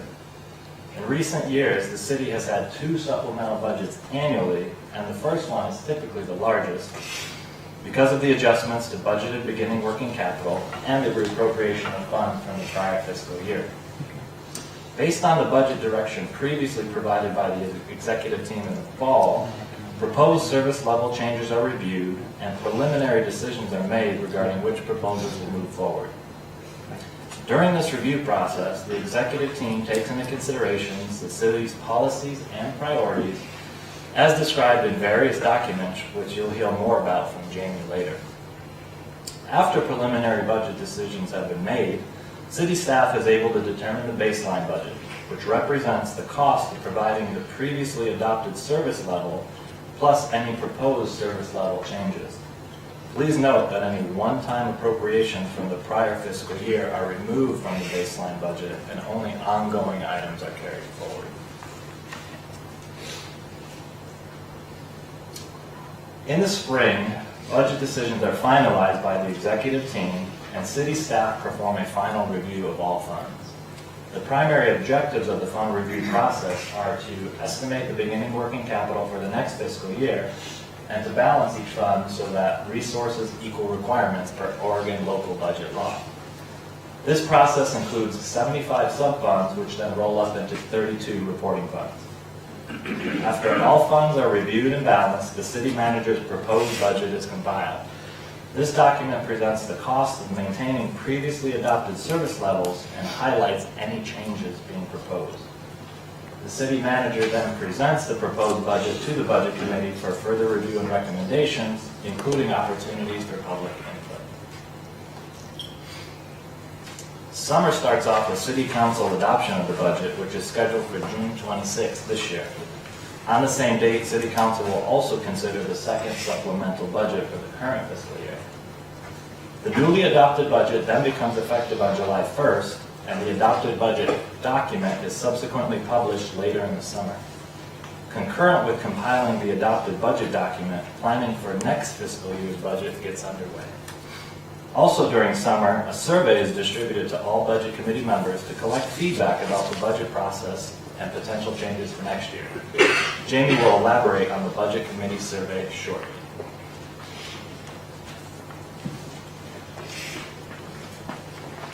Now I'm going to discuss various financial documents published by the city and how they interconnect and combine to help inform the creation of the proposed budget. First up, we have the prior year's adopted budget. For the purpose of the discussion today, you can see we're looking at FY16 adopted budget. This is a lengthier version of the proposed budget and provides significant detail on current service level, financial analysis, and changes authorized by the committee and council. This is our starting point for our fiscal year and the result of community, committee, and council feedback. Next up, we have various master plans that are updated on an as-needed and as-directed basis. The example you see before you is the Parks and Recreation System Plan. This is only one of many examples of master plans that are coordinated by the city. The purpose of these plans is to gather community input and plan out the future of city services based on this input. Most of these master plans include a significant amount of public engagement to ensure that they reflect the values of the community that we serve. These plans use the adopted budget as the starting point of their current service level and build on this as the community weighs in and provides direction to build the city of the future. In some cases, work from the master plans will later become part of the capital improvement program, which I will discuss shortly. In December, we published the Comprehensive Annual Financial Report, also known as the audit. A clean opinion from the auditor means that the information in the city's report is accurate and that the financial statements are free from material misstatements. From there, we move on to supplemental budgets. Supplemental budgets are amendments to the original adopted budget for the current fiscal year. Master planning processes can feed into these by highlighting program needs, either one-time or ongoing, though we generally limit supplemental budget requests to one-time proposals and include those ongoing requests later in the proposed budget. A large chunk of the changes on the current fiscal year's first supplemental budget are also directly related to the audit and the reconciliation of prior year estimates with the actual amounts. This is also where we would enact directives from the Budget Committee for motions that involve offsetting service level changes with marginal beginning working capital. And in some instances, we are also adjusting contingency levels in response to direction from City Council. The second supplemental budget is typically smaller than the first and generally recognizes new revenue and authorizes changes in legal levels of appropriation. The Capital Improvement Program, also known as the CIP, is a document that is published every other year in even-numbered fiscal years. The CIP forecasts the city's capital needs over a 6-year period based on various long-range plans, such as master plans, goals, and policies. The first year of the CIP becomes the basis for the capital budget presented in the proposed budget, and in the second year, the CIP is reconciled and again becomes the basis for the next proposed budget. It is then revised for the next 6-year period, and the cycle begins anew. Next up is the Unfunded Needs Assessment, also known as the UNA, and in its previous form, the Multi-Year Financial Plan, or MYFP. When it was known as the MYFP, it was updated every 2 years in conjunction with the CIP. For FY18, it was renamed to the UNA, and it is intended to be an inventory of unfunded needs identified within the organization, based on analysis and community and policymakers' feedback. We are still fine-tuning the details on what this document will look like, but we anticipate that it will be included in the FY18 proposed budget document. Moving on, we have financial policies. These are published in both the proposed and adopted budget documents. They provide the framework for good financial management practices, and there are 3 policies in particular that we focus on when creating the proposed budget. And you may remember these from your Budget Committee orientation meetings as well. The first is regarding the level of reserves in the general fund, specifically that the target amount of unappropriated ending fund balance to be budgeted shall be at least 2 months of operating expenses. The second is to use one-time revenues for one-time expenses. And the third is that we shall project revenues, operating and capital expenditures, and debt service for the succeeding 6 years, which is why we have the general fund forecast. In addition to all of these documents, we are also incorporating various City Council discussions and decisions into the proposed budget. And these can occur at any time throughout the year. These directives are intended to address community needs and requests, and often result from a significant amount of public comment and engagement. And finally, we arrive at the proposed budget document. This is the document presented by the city manager in late April or May, and contains basic financial information and an outline of what has changed since the current fiscal year's adopted budget. As Maurizio mentioned, the city uses a baseline or incremental budgeting method when developing the proposed budget. This means that we take the same service level as the current fiscal year, remove any one-time items as directed by the Budget Committee or City Council, then inflate this by a variety of factors, and add or subtract any service level changes as proposed by the executive management team. When you are reviewing the proposed budget, a key section to focus on is the summary of changes from the prior year budget. This is because we're not starting from scratch each year. We're instead building on or reducing the service levels as presented in the current fiscal year's adopted budget.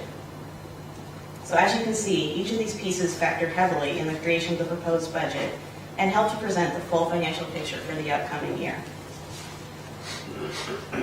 Now that we've covered the various financial documents that inform the creation of the proposed budget, I'd like to talk more specifically about the adopted and proposed documents' special relationship. As previously mentioned, the current year's adopted budget is where you can learn about ongoing service levels, also called legacy services, and it includes detailed descriptions of these services. The upcoming fiscal year's proposed budget is a leaner document that includes basic financial information and provides an outline of what has changed since the current fiscal year's adopted budget. There is significantly less description of services or discussion.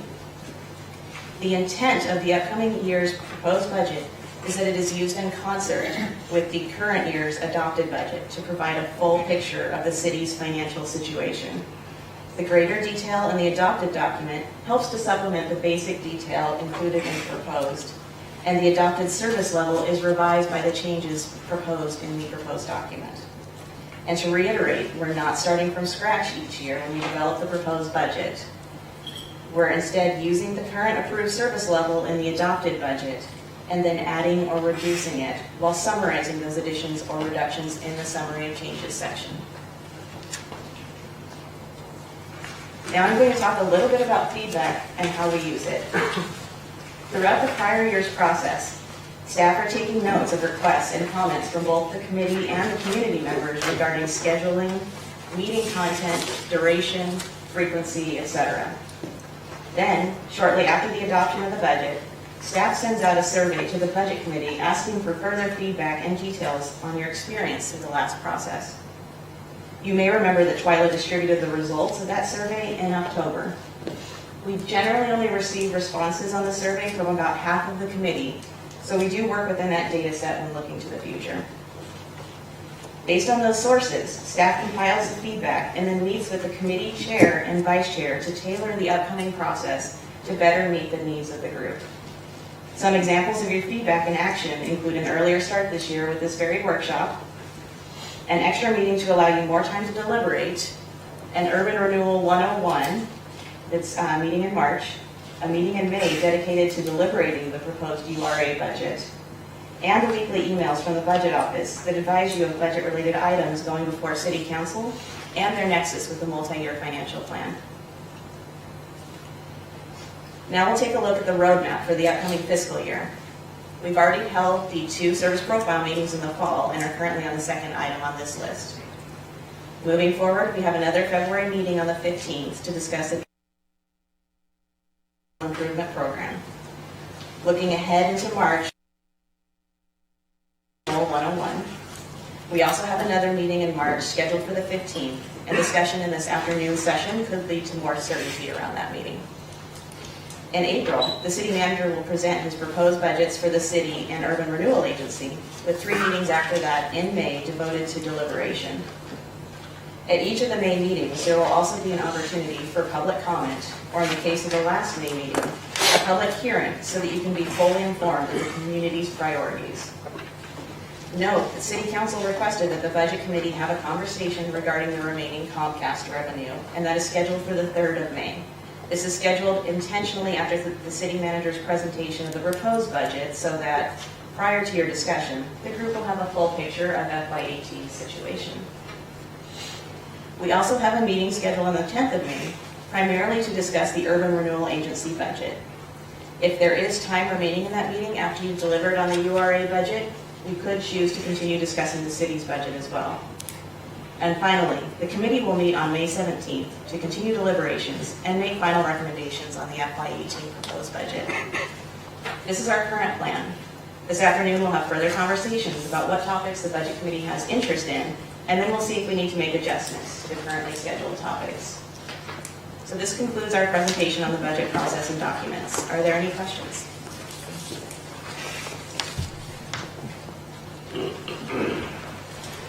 Thanks for your presentation. A couple of comments. First, to Councilor Clark's question from earlier about when we go our big vision ideas. So this afternoon, in our small groups, that'll be the start of those discussions. I've been told that we'll have opportunities to share a couple of points from each group from these discussions. So that would be a great time to make sure that your idea at least gets thrown out and the group can start thinking about it. And then I'll work with staff to design the meetings for March 9th and 15th so that they include time to have discussions about those actions. If you have other questions or concerns about talking about all those ideas, you can be in touch with me or Twyla or any of the staff, and we'll try and get back to you about the plan. And the other feedback I heard from this morning is that we really need to focus on holding the mic pretty close to our mouth and talking right into it so that people can hear. So if you could do that, that'd be great. Thanks. Any other questions? All right. Well, Councilor Semple and then Councilor Zillinger. And then Rush. Christine, Josh next. Thank you. I have 2 questions. The CIP review and approval, how far along is that in the process? Can there still be changes made? Because I'm brand new to it, so I had no input on it. I might have an opinion or 2.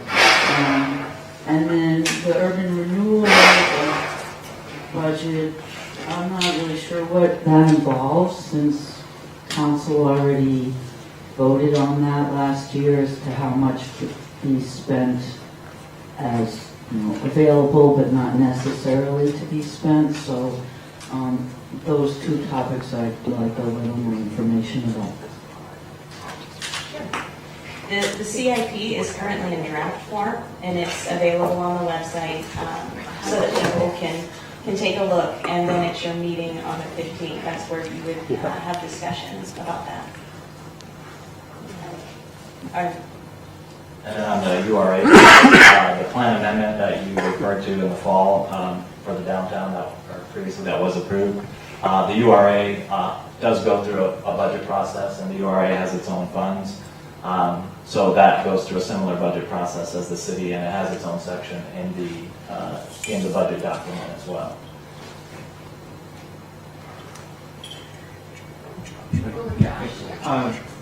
So a couple of quick ones on the CIP and the UNA. I appreciate Councilor Semple's comment.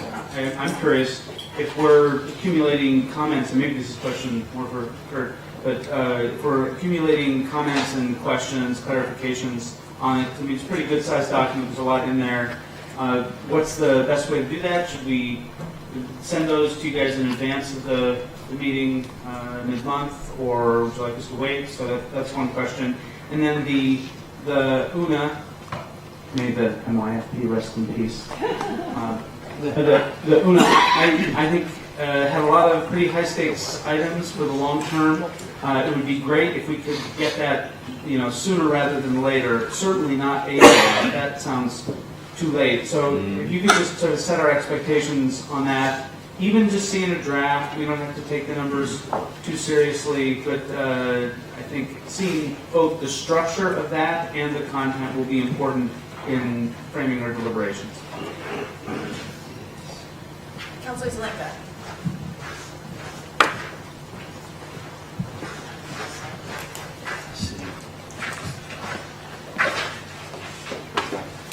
Yeah, the comment you made about we're not starting from scratch was particularly important to me, especially given my history with the budget. That most of the funding in the budget is for services that we already provide, and we provided for years and years and years. And the CIP's in there, and it's a 5-year plan, and it's got a wish list beyond that, but it's something that's been established over years, and things kind of move up the priority order.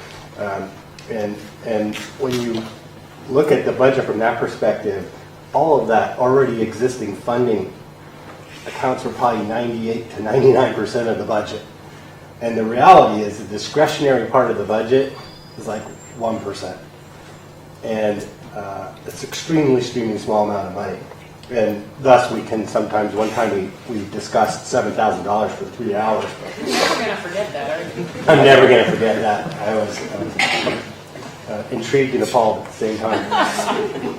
But that's not to say that for the new folks that it's not possible to change it.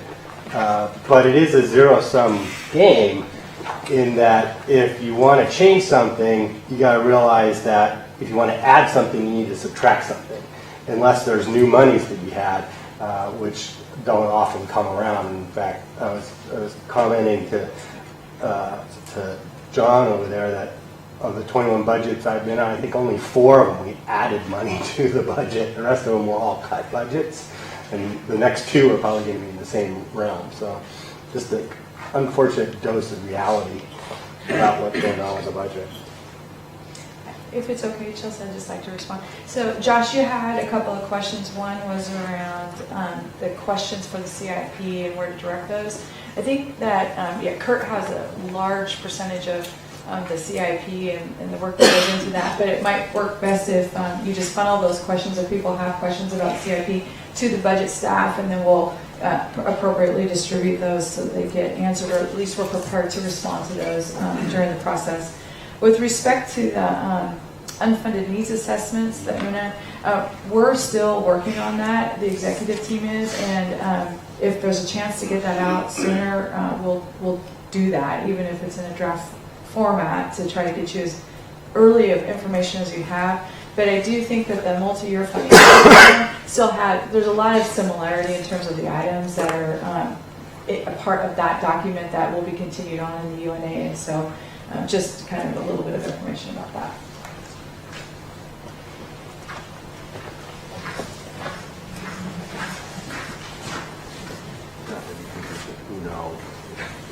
So if I'm understanding correctly, and just while I remember the budget process going, the proposed budget doesn't include one-time funding from the previous year. I think one thing that would be helpful for me and improve transparency would to have a list of the major things that were one-time funding from the previous year that aren't being refunded. I think that would help people feel like things aren't being omitted or sneakily taken away. I don't think that's the intent, but I think it would just help with transparency to show those. Councilor Clark.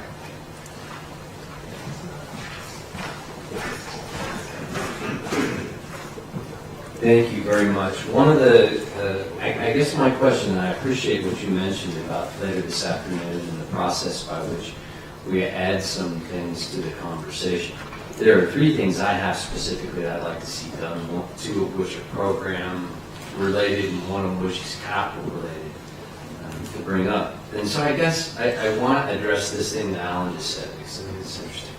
I think he's right that our habit has always been that we have 3 weeks of arguments over 1% of the budget, which is always leaves me a little unfulfilled about the vision of our long-term effect on city government with this process. So I wonder if it wouldn't be wiser for us to talk about, say, how we channel our ideas into the existing structures that we're talking about. So if I have two programmatic ideas for change, like I mentioned before, the city purchasing and renting more jail beds for, and or having a couple of new ambulances for fire. Are those things that properly should be deposited somewhere in the UNA? Or is that something that we should be doing in an outside 1% 3 week with an argument discussion? Structurally, I guess my question is, can we streamline any of this process within the existing framework and structure? I mean, one of my things too is the idea that with the Comcast money, we may have some one-time infrastructure things to talk about. So is that more properly debated? Then we should be expanding time to review the CIP. Or should we do it once? I'm just thinking out loud. I'm going to let Josh go. I think right now I want to encourage questions about the process at sort of the top of the presentation, and again I'll try and regroup with the break and think about how we can incorporate everyone's comments. Yeah, I'll keep it quick, but this follows very much on what Councilors Zelenka and Clark just said. When you've heard me say in previous rounds of the budget process that I am on a quest for clearer connections between the way we spend the money, not just the 1% we argue about, but the vast bulk of the budget, and our big policy objectives, many of which you all named when we talked about best or worst possible outcomes in the budget process. That's really what I'm looking for, and I think that's also the message that I want us to figure out how to communicate to the community. Right now, and I think we all have some sense of this, right now, this process and the documents surrounding it are really, really hard to pry into if you're not just already part of it. And I'm looking for ways that we can make that more transparent to the public. Why do we spend a lot of our money? And as Alan suggested, a lot of this stuff is locked and loaded because we have a bunch of great services and great infrastructure that people really love and care about, and so that's the reason we're spending a lot of money there. That isn't always as obvious as it could be. So it's really that connection between the way we spend money and our big outcomes that we hope for.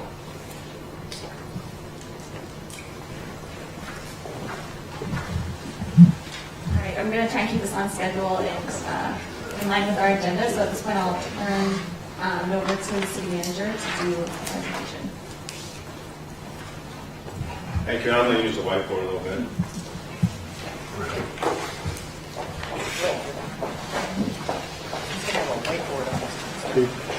Well, it's 3x5 card will be a whiteboard.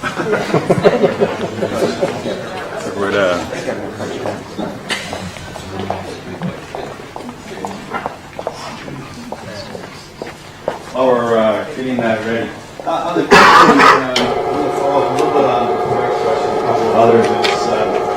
One of the things that works well for us as a staff is when the council and budget committee express an outcome you're trying to achieve, which is different than a specific program that you're hoping to fund. And so the actual project may be just the right one to fund to achieve an outcome, or based on any numbers of things, we may have a different set of projects. Ultimately, you get to choose which ones you want to fund through the appropriation process. And so that, just as we get into those conversations, I think that's really helpful for us to think about what it is you're trying to achieve, and we can help you get there. I just wanted to take a couple of minutes to provide a little bit of an overview. And for many of you, this will be not new information. For some people that are relatively new into the budget committee this year or in the last couple of years, we just thought it might be helpful to review where we've been. And so everybody has sort of that same grounding of where we've been, just in a couple of milestones over the last several years, and some of the principles that we use to actually put together our budget. You've heard several of them today.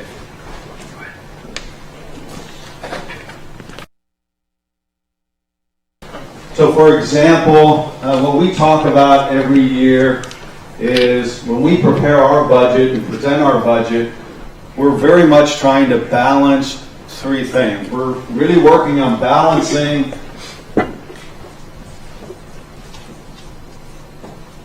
the services that get provided into the community, and what we've always said is throughout even the recession, we've done all that we can do to try to maintain the level of services that the community has come to expect from us across the broad spectrum of what we provide, not just in the general fund, but in all funds. And so we spend a lot of time thinking about that. We've also said we need to balance that with our employees. And the way we've often talked about that, and this has really been in the context of the recession, although it continues to move forward for us, is we also believe that we need to make sure that our employees are respected, that they have an opportunity to have a great career here, and particularly during the recession, we said, even as we're trying to fill pretty significant gaps, we didn't want to lay off employees. And so if you were to go back through the past several years, we actually reduced our organizational footprint by 100 positions, and with very few exceptions, nobody left the organization involuntarily. And so that was a high priority for us. We also said then we need to balance that with good financial management. And so for us, good financial management has to do with how do you live within our means. And so we've talked about that on a year-to-year basis. We need to try to make sure that our expenditures don't exceed our revenues, particularly over a forecast period or over time. We've also said that an important part of financial management is maintaining a reasonable reserve. And we talked a little bit about that this morning, that particularly when financial times are tough, what's important is that we have enough money in our savings account to tide us over. It's not unlike people's personal budgets. It's much easier to continue to have some dollars in your savings account, so when times get tough, you can always reach back in there for one-time money. We've also said that we only really want to try to use one-time money for one-time expenses. And so one of the ways that very early on, the budget committee back in the 8 years ago, we said, with few exceptions, we don't want to try to fund ongoing expenses with a one-time revenue. Because the reality is you just spend all your money out of your savings account, you still have an ongoing expense, yet now you actually don't have any money to cover that expense. And so we worked really hard on ensuring that happens. And so that's what you would see if you were to go back over several years in the budget. We also started down the road with the recession, is that to make the long-term structural changes in the budget, and not everybody in the region or in the area or around the country chose to work through the recession by making structural changes. We said we needed to. And so the way we did that primarily is you have to shrink the organizational footprint. And that being said, we needed to reduce the total number of positions. And I mentioned that we reduced by 100 FTE approximately through that period of time. So you're shrinking the organizational footprint or those ongoing costs. We also reduced the fleet size. We did some things around facilities. And the whole purpose is that you just make ongoing structural changes in the budget and in our financial situation, which then allows us to move forward in what we hope is a fiscally responsible way. We also said, though, we want to continue our investments in things that are important to the community as expressed through the Budget Committee and our council. So if you go back through, even through the dark years, you will remember that we continue to invest in things that were important. So we added more police officers downtown. We added more jail beds. We added Cahoots. We put money into HSC kinds of things when we could. We added money for economic development. We put money into Envision Eugene planning. We did some added resources for the Olympic trials. And we can go through a whole lot of things that even as we were working through very difficult times, we continue to want to invest into the community. And so that was a principle for us. We also said that we wanted to minimize fee increases. And so if you were to go back through the last 8 years, there have been fee increases. We've tried to keep up with CPI in many cases, but we have not tried to balance our budgets and structurally change our budgets on the back of increased fees at the expense of being able to continue to provide affordable services. So that's been a primary principle for us as we've gone through. We also said that if we do have to make reductions, we went through some criteria on how we would do that. Of high priority is that we continue to retain services that represent a balance of all council goals.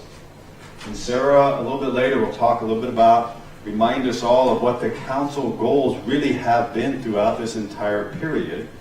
And as we move into on the new mayor and new council members, it's probably a good time to review those from the council perspective. But what we've said is, as we go through all of this, if we're making any sort of changes and we're trying to fill gaps, we want to maintain a balance of all those goals. We also said if there's opportunities to reduce rather than eliminate services. Again, we're trying to ensure services into the community. And so you saw that during some of the library conversation. What we did is, rather than just eliminating library service, we reduced hours in library services. We also said, could a service realistically be provided by others, although it could be at a reduced level of service? And so we relied on partnerships for a lot of the things that we were providing. We also wanted to ensure that if we were going to reduce a service, could it efficiently be restored if funding becomes available? Some of the things that were talked about, we didn't move down those roads, were things like pools. Could you close the hours of the pool? This is your $7,000 conversation. But can you open the pool later in the year, and then as money becomes more available, you can reinsert that or come back and add that. Also, services that pay for themselves were generally not included because there wasn't any impact. And then, of course, we also said that the reductions accomplished had to have a savings in the general fund. So those were the basic principles that, as we've gone through the last many years in budgeting, that as the staff and the budget committee have gone through that, we've said we're balancing these things. We're balancing them against the council goals that have been in place, and we want to continue to invest into the community. And then I'll give you just a quick, sort of a couple milestones of where we've been.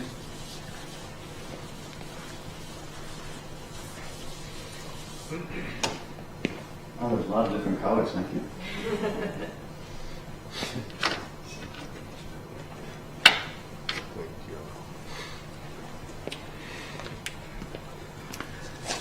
So those of you that were here back in FY09, which was the first budget I started in April. Angel Jones at the time had submitted a proposed budget for FY09. And the things that, this is really before the recession hit. And so there were some legacy issues that were already a part of that budget.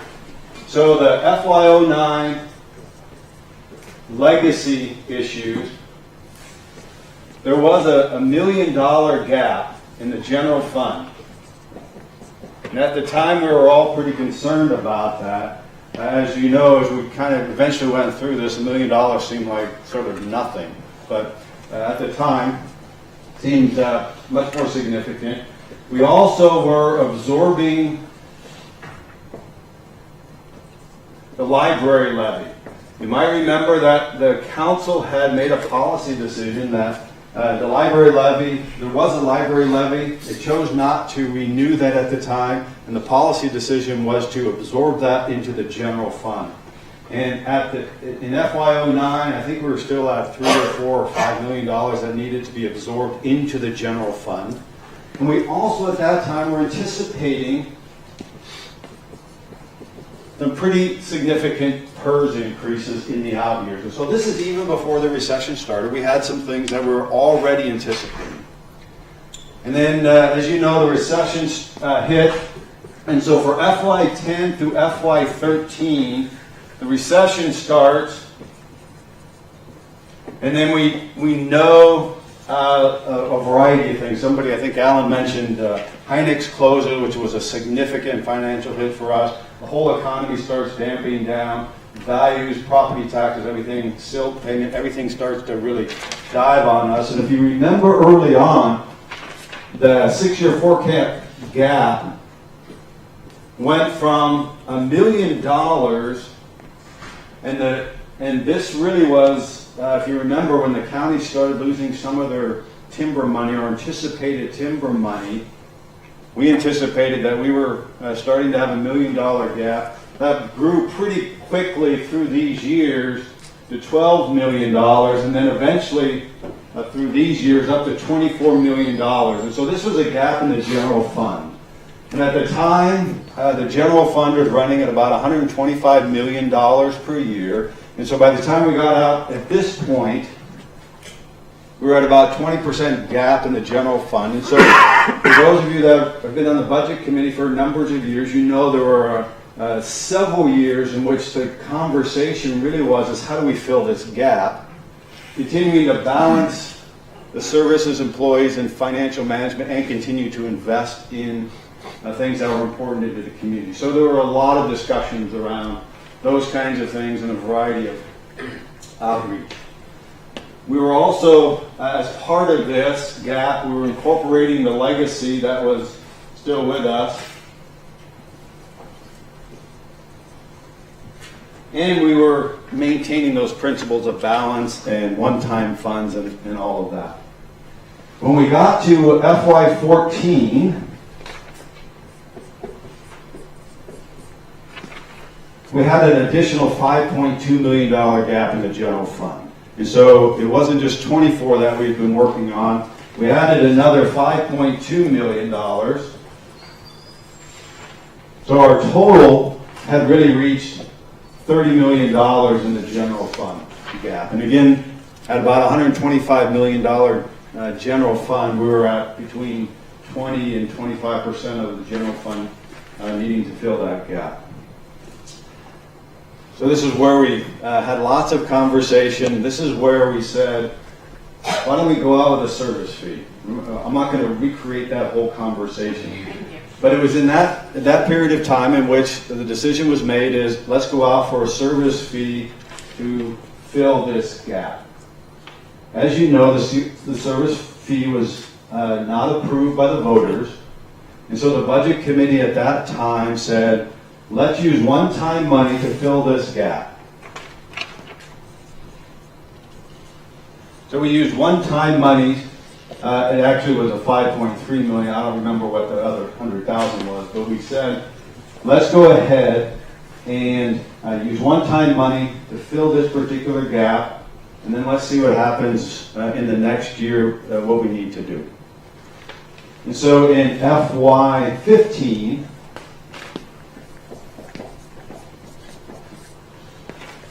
based on all the information that was there at the time.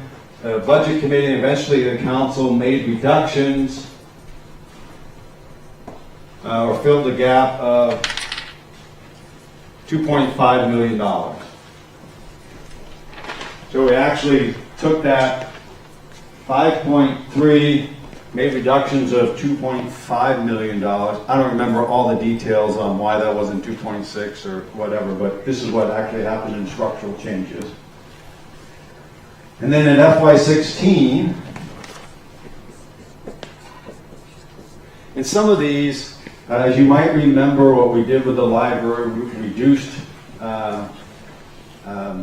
hours, we put one-time money towards some branch libraries and things like that. So that's all wrapped up in this kind of a conversation.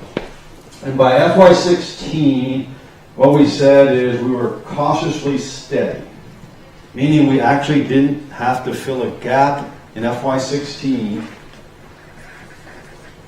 based on all the work that we'd done up to that point.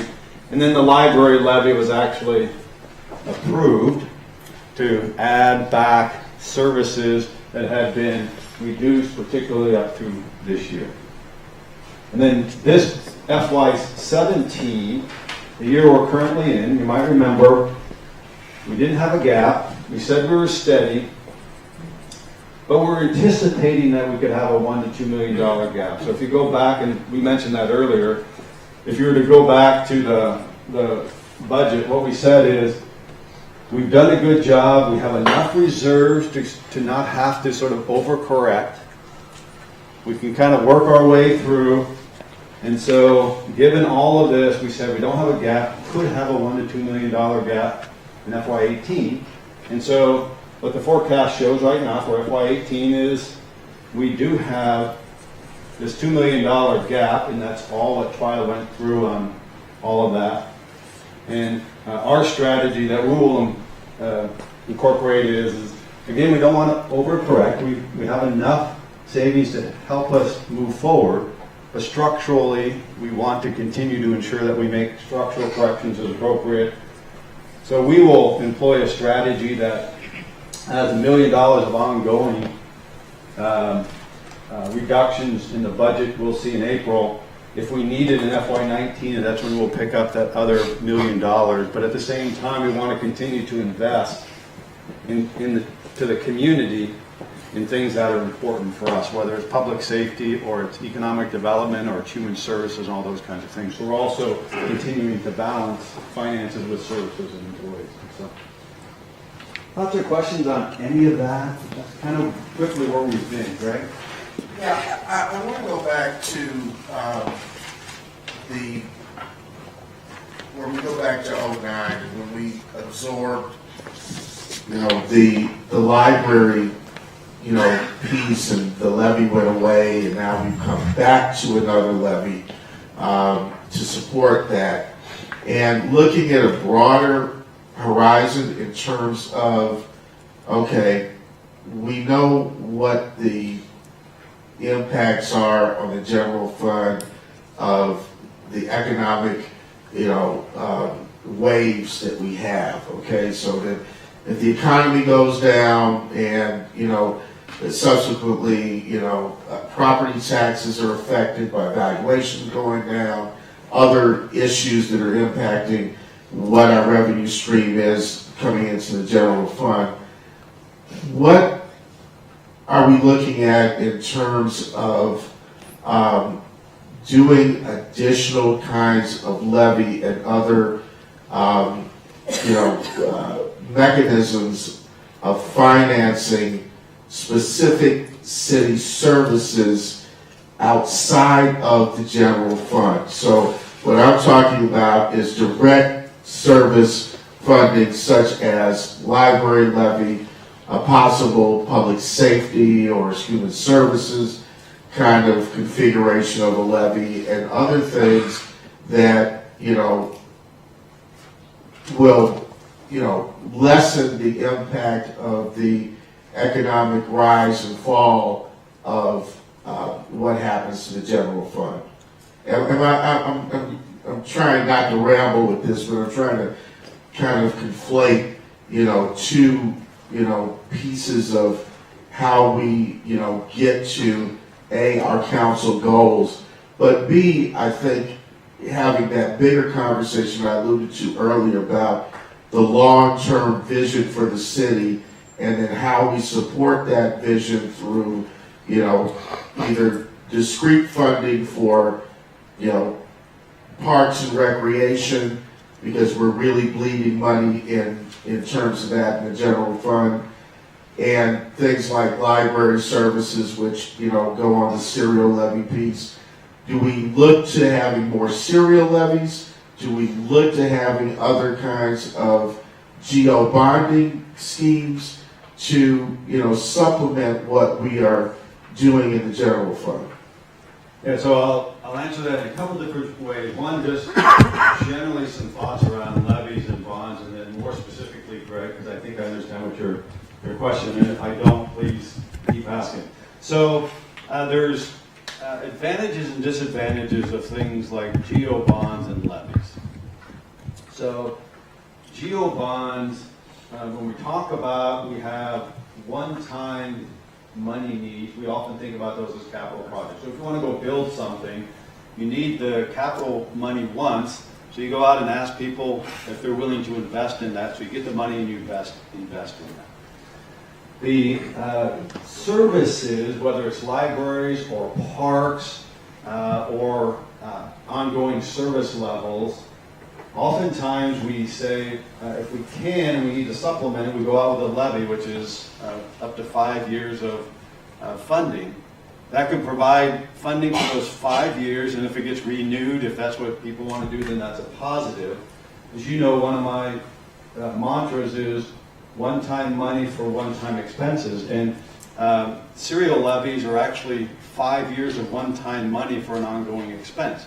Now, there's times when that's extremely appropriate to do, so I'm not arguing against levies because we often want to do that and then continue on with those levies. So there is sort of pluses and minuses, and so even when the council made the decision years ago to incorporate the library levy into the general fund, if the general fund had the capacity to do that on an ongoing basis, at the time, there was probably some real sense around that might have been a really good policy decision at the time. We just shrunk those finances. So what the council has talked about over the many years, you might remember there was a council subcommittee on human services. And some of the current councilors might have been on that. And what that group looked at was they want to increase human services funding, then how much would that be and what would be the way to do that? And I thought at that time the council talked about $700,000 a year, or we have the details on that. So that's been talked about at one time with the council, and then I don't recall exactly why the council chose to move forward or not. Right now, there's conversation about ongoing maintenance for parks and recreation facilities. There's the capital side of it through the Parks and Recreation System Plan, but there's also the ongoing maintenance piece of that. So that's part of the discussion that has been underway for actually the last several years. One of the things that has been proposed is perhaps a levy for parks maintenance as well, and that's something that eventually the council can choose to move forward or not. But you could also do it with public safety. You could carve out a piece of public safety and create that as a levy going forward as well. One of the other things, just as we continually carve out pieces, what's left in the general fund gets less and less and less. And so if you have any changes you need to make in the general fund, you have very few choices on how to make those changes. And so if the general fund eventually only consists of police and fire, which is right now the majority of the general fund, if you ever have to make an adjustment in the general fund, then your only choices are police and fire. Everything's out of the general fund. And so there's that balance between ensuring the discretionary dollars, general fund dollars, that we've restricted them so much that there aren't numbers of programs that you have the flexibility in adding and subtracting at that point. So But I think the council will probably have a number of conversations moving forward on capital and levies. Does that start to get at it? It starts, yeah. So, Other? I had 3 questions. One's about the policy of one-time monies for one-time things. It's an informal policy. It's a guideline. You operate under it when you make your recommendation. And we never really chose to formalize that. I think maybe one time George tried to make it a policy and it didn't pass, but maybe we should revisit that. But one of the issues with that is that if you build something, then you have to operate it. And while the one-time monies comes out of to build it, it still has the burden on the operating budget. It generally falls onto the general fund budget. So that's a problem. Yeah, I think, ideally, we're looking at the life cycle of projects. Once you build them, you do have to maintain them over time. The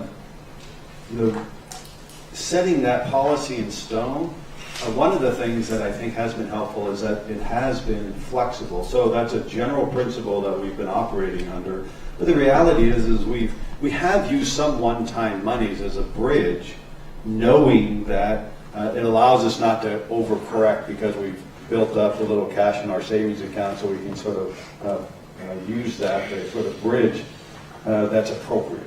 And so, but the idea of when you build it, you're going to have to maintain it, absolutely, and that's part of what happens with all infrastructures. Roads is a great example of that. Although the community has said they're willing to invest in that. We build a lot of roads, and the backlog and the maintenance, and Kirk can talk about this, just accumulated. Well, the last couple of times the community said we want to invest in that, so we're really bringing that down. So that's Right. Homeless shelter is a good example. Might be able to come up with the $10 to $20 million it takes to build a 100-bed shelter, but then we have to operate it and maintain it over years. So it's a two-pronged problem. And so, given that, and I agree with the flexibility part. So you're also using that in FY18. That we have a $2 million gap. We're making $1 million in cuts and using $1 million in savings to do that, and with the potential of FY19 not doing that, using the savings again, but making another $1 million in cuts. Is that the?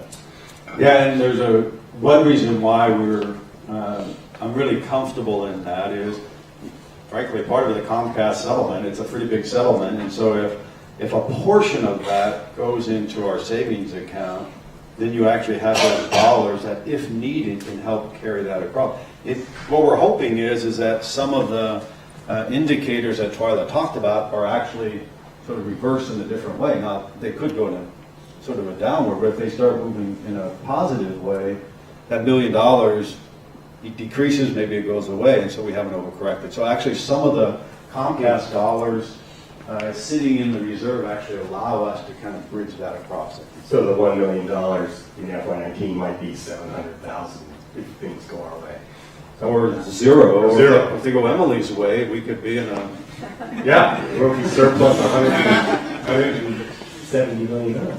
The last question I had was related to all the cuts that we made from FY10 through 14, that $30 million. Those are mostly permanent cuts. We did reductions in things that we do and services that we provide, and we really didn't add back too much of that. We added a little bit back, but most of it was permanent changes to the way we deliver services, right? Yeah, what we did was structurally change, which means, and people internally did a lot of work. Remember, our goal wasn't to reduce services. Our goal was to try to maintain the best we possibly could, while at the same time ensuring that we're financially responsible and not paying off employees. And so, so to answer your question, yeah, a lot of it just structurally changed. That doesn't necessarily mean it's been all added back. But some of it was just a much greater sense of efficiency, so you wouldn't want to add some of that back. Yeah, right. Efficiencies are good. I think Councilor Pryor was next. I'll give you this one and I can take it back.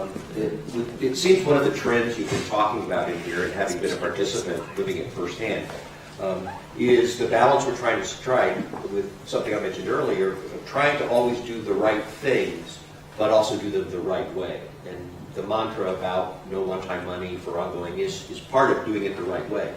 And because that's not a hard and fast rule, occasionally in fiscal year 14, for example, we have said we want to do the right thing so badly that we're willing to not do it the right way in order to make that happen.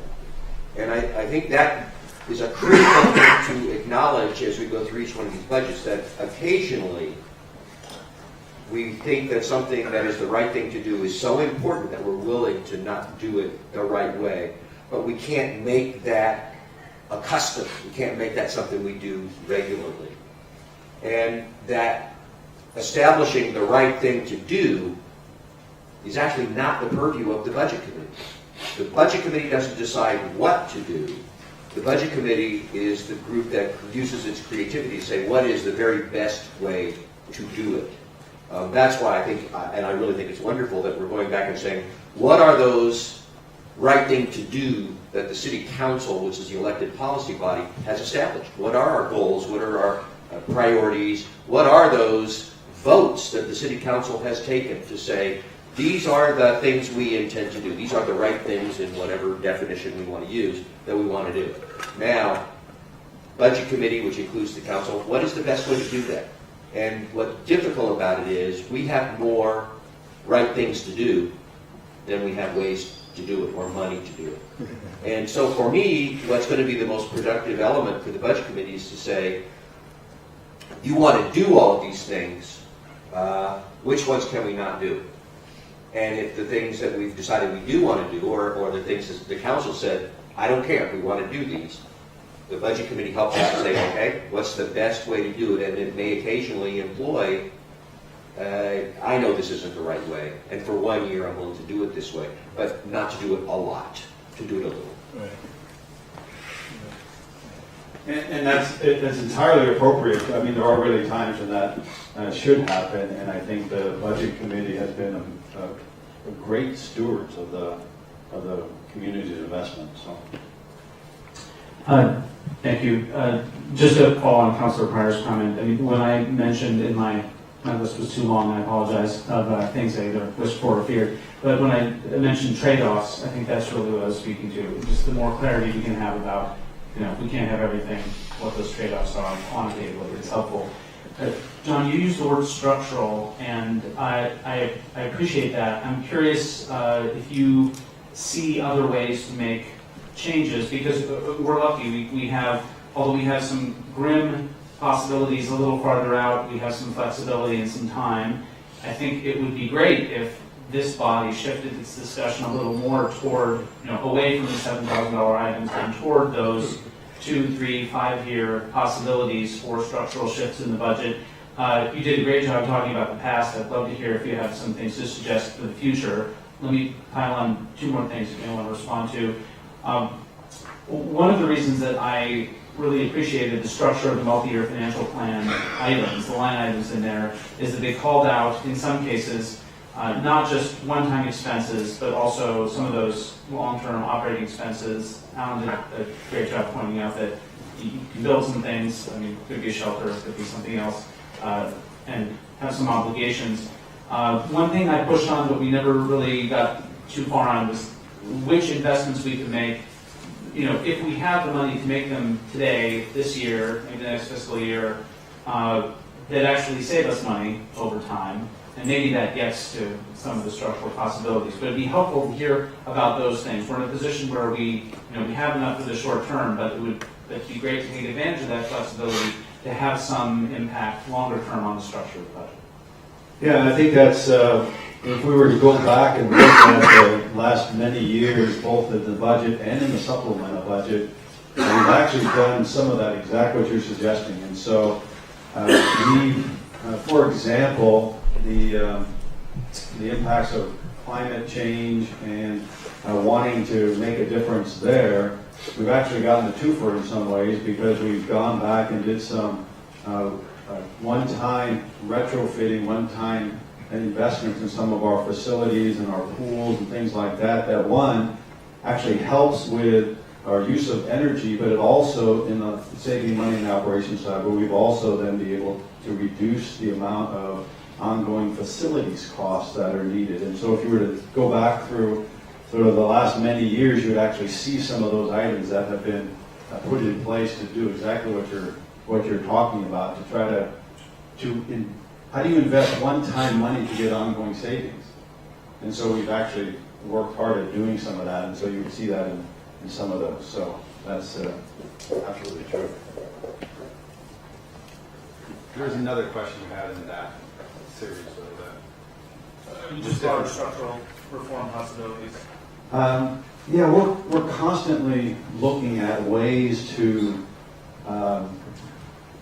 structurally change, but at the same time, we're continually balancing. It's not helpful to eliminate all the services and to save a lot of money, because then we're actually not providing what people want out in the community. And so, going forward, that's the same thing we'll take a look at. As we look at going forward, for example, in the budget, the council's made a policy choice of any marijuana tax revenue that comes in will get budgeted against three items. It will get budgeted against the community court, budgeted for human services, or for park security.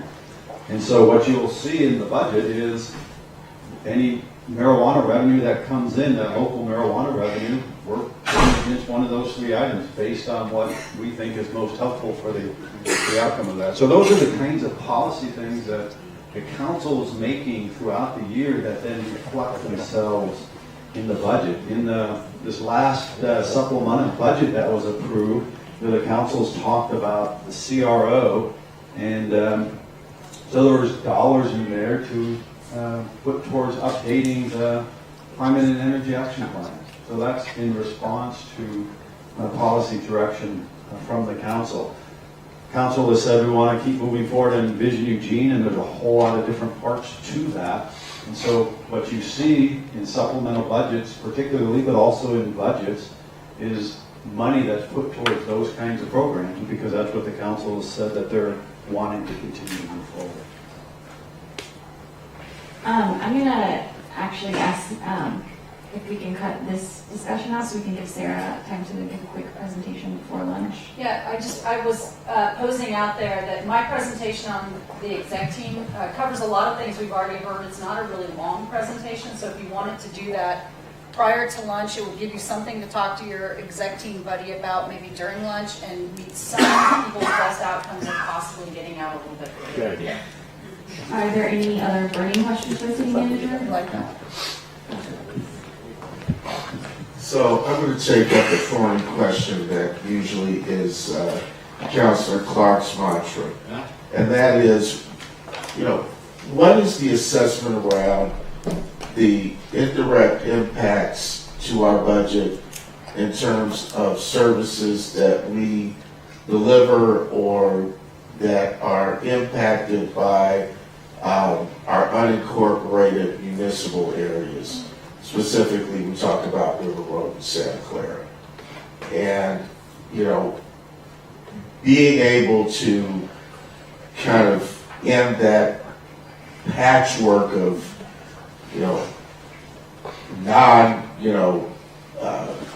city residents that are not paying taxes into the, to the city, and those who are paying taxes in the city, but there are certain budget impacts that are implicit in terms of having that significant section of our community not really, or kind of in this twilight zone, if you will, of what service needs are for that particular part of our community, and the lack and the gap in terms of having the revenue to really fully meet those needs.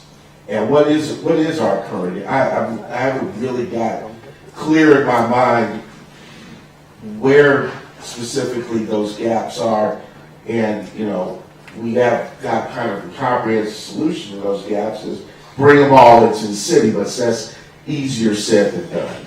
I'll agree with that last statement.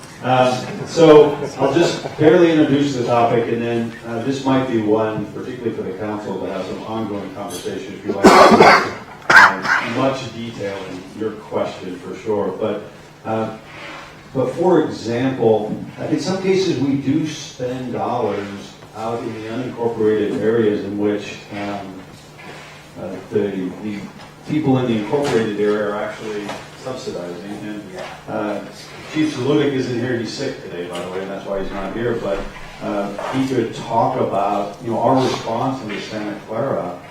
We go into Santa Clara quite frequently as a fire department and respond for any number of reasons, and we're not reimbursed for that, for example. And so that's a piece of an example of that. I'm sure EPD goes out into the area because somebody calls and we're maybe not quite sure which side of the street it's on, and so our goal is to make sure people are safe. So that occurs. The park system, people use the wonderful system that we have in place, open space and the trails and the river parkway and all those kinds of things, and that's paid for by city residents. So it's a great question, and it's probably one that will take a lot more time to kind of fully flesh out. We have quite a bit of information, financial and others, that we could share with the council as we kind of move forward. So it is a thorny question. I think with that, we'll hand it over to Sarah. Christy, can you hand out those? Oh,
So this was just an opportunity really for you to hear a little bit more about how the executive team makes decisions and how we work together to help put together the city manager's proposed budget. So first, I thought I'd just have a little bit of fun and say, let's meet the executive team. Sorry that Chief Saludik's not here. In his almost 27 years of service, I think this is his second sick day. So just a couple of fun facts. Collective years of experience on our team is well over 200. And if you look at how long we've lived in the Eugene area, we've been here almost 300 years as a team.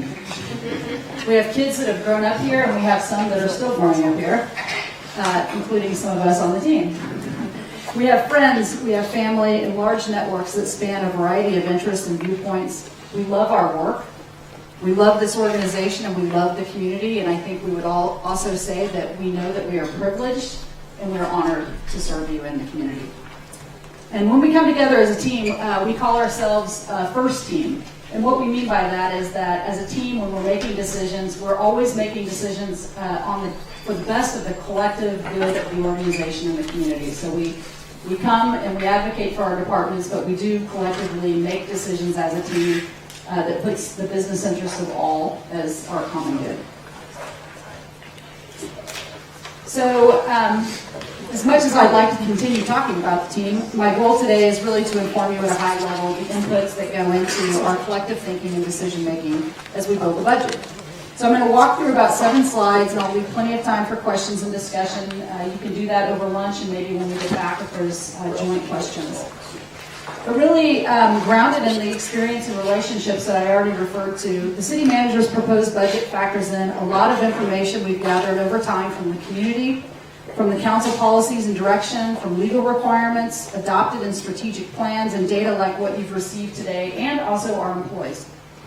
As you'll notice in this graphic, there are no arrows pointing to this first, then that, because we are consistently absorbing and adapting to information and changes in each category. That said, I'm going to start with community because ultimately that's who we are all here to serve. Each of us engage with the community in many different ways, from one-on-one meetings with stakeholders and constituents to boards and commissions, community organizations, the public forum, phone calls, emails, a couple of specific budget-related groups we've worked with, or the Meeting the Challenge group that we're looking at new revenue sources, as well as the finance investigative team that really went in and looked at our expenditures during a couple of the really difficult years. So our first job is to serve the community, and we spend a lot of time listening and learning and bringing back that information so that we can understand ongoing and emerging needs that we might want to consider and inform you about as we build the budget. So one example of how we engage the community in kind of a significant way just prior to the recession was work that the council initiated called Eugene Counts. And there's a handout at your sheet that's this kind of white and green paper. And I'm just going to talk a little bit about what this is, because John referred to the council policies. And this was kind of an iterative process with the council. And if you were here on the council at the time, you know that we spent a lot of time on this. And we really started with the council's vision statement and spent some time making sure that the words were right in there. There were a couple of minor changes, but they were important changes. And once we had that vision statement, we went through each of the council goals. First we said, are these the right goals? Are safe community, sustainable development, and as you see, are they the right ones? And we got an affirmation they were the right ones. And then we worked on the words underneath that. And what's really important about that is once the council kind of said, these are the words and this is what we really want to have happen in this community, we went out and we went to tailgate parties, we went to the Saturday market, we had focus groups, we were out in the community asking the community, do these also feel like the right goals to you? And if they are the right goals, what do you need to see happen in the community to really feel like the results are what you want to see as a community? And we heard a lot, and we brought back everything that we heard and really worked with the council to refine that down to about 3 to 5 outcomes per goal that council said they wanted to see. And that's what's in front of you. And I'm going to just use switch over on the same slide to kind of an example of how that played out in downtown. One of the things that was interesting, you're not expected to be able to read this, but there were some topics that crossed every goal area, and downtown was one of them.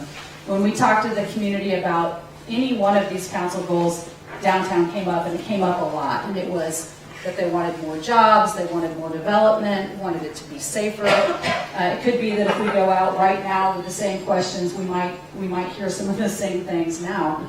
But even during the recession, what that allowed staff to do was really focus. We focused our investments, our resource. We shifted some of our ongoing programs to try to address the things the community wanted to see in the downtown. And we're sitting right now in what was a pit when we started that work. So you can really see the ways in which that focused effort and investment in those outcomes made a big difference. Let's see if there was something else. I also have an example here of ways we were able to get creative. So one example of how we were creative was we figured out how we could use urban renewal funds to pay off a capital investment of the parking garage Broadway Plaza in order to free up ongoing revenues that we could bring on a new downtown patrol team. And that was creative in a way that we worked as a team to bring something to this group that they could approve. And also on this slide, you'll see the bottom slide is an example of how even over time, that investment we've modified by continuing to listen to the community and hear how they want us to do more work around social services. And so the bottom slide is an example of how that downtown patrol team is started to pilot the community outreach response team, which the chief can talk about more later if you have questions. But so even within our existing budgets, we work as a team to try to address what we hear as emerging needs. So the next item is really around the policies. You've heard a lot about that today. Eugene Counts was a big example of how input led to policies that frames our financial decisions. You heard a lot this morning about our financial items such as legal requirements, environmental, federal, state permit requirements, city code, on and on and on. Good examples of that we've covered a little bit, but some of that is work that was mandated by the state, which was initially to separate our UGB from Springfield. We now know that is a much larger process called Envision Eugene, and our last number of years' budgets, and this one has continued to have either one-time or ongoing investments to get that work done. More recent example is the Climate Recovery Ordinance. Like many policy items, this work is often accomplished through shifting some of our existing resources and staff that are assigned to do this kind of work. But we also will start to see investments, like this December supplemental budget had a $50,000 item to start implementing some of the items, and I think John referenced that as well. We also heard a lot about plans this morning, and Eugene has a lot of plans. In fact, if you're interested in lots of plans, the Lane Livability Consortium did a huge inventory of all of the regional plans that we have in the county, and it's a great database of places where you can go and say, wow, this are all the things that they have to keep in mind. But some of the ones, that are really broad in nature are like the Climate and Energy Action Plan and Envision Eugene. We also have regional plans like the river districts that we're continuing to think about how we implement that towards 2021.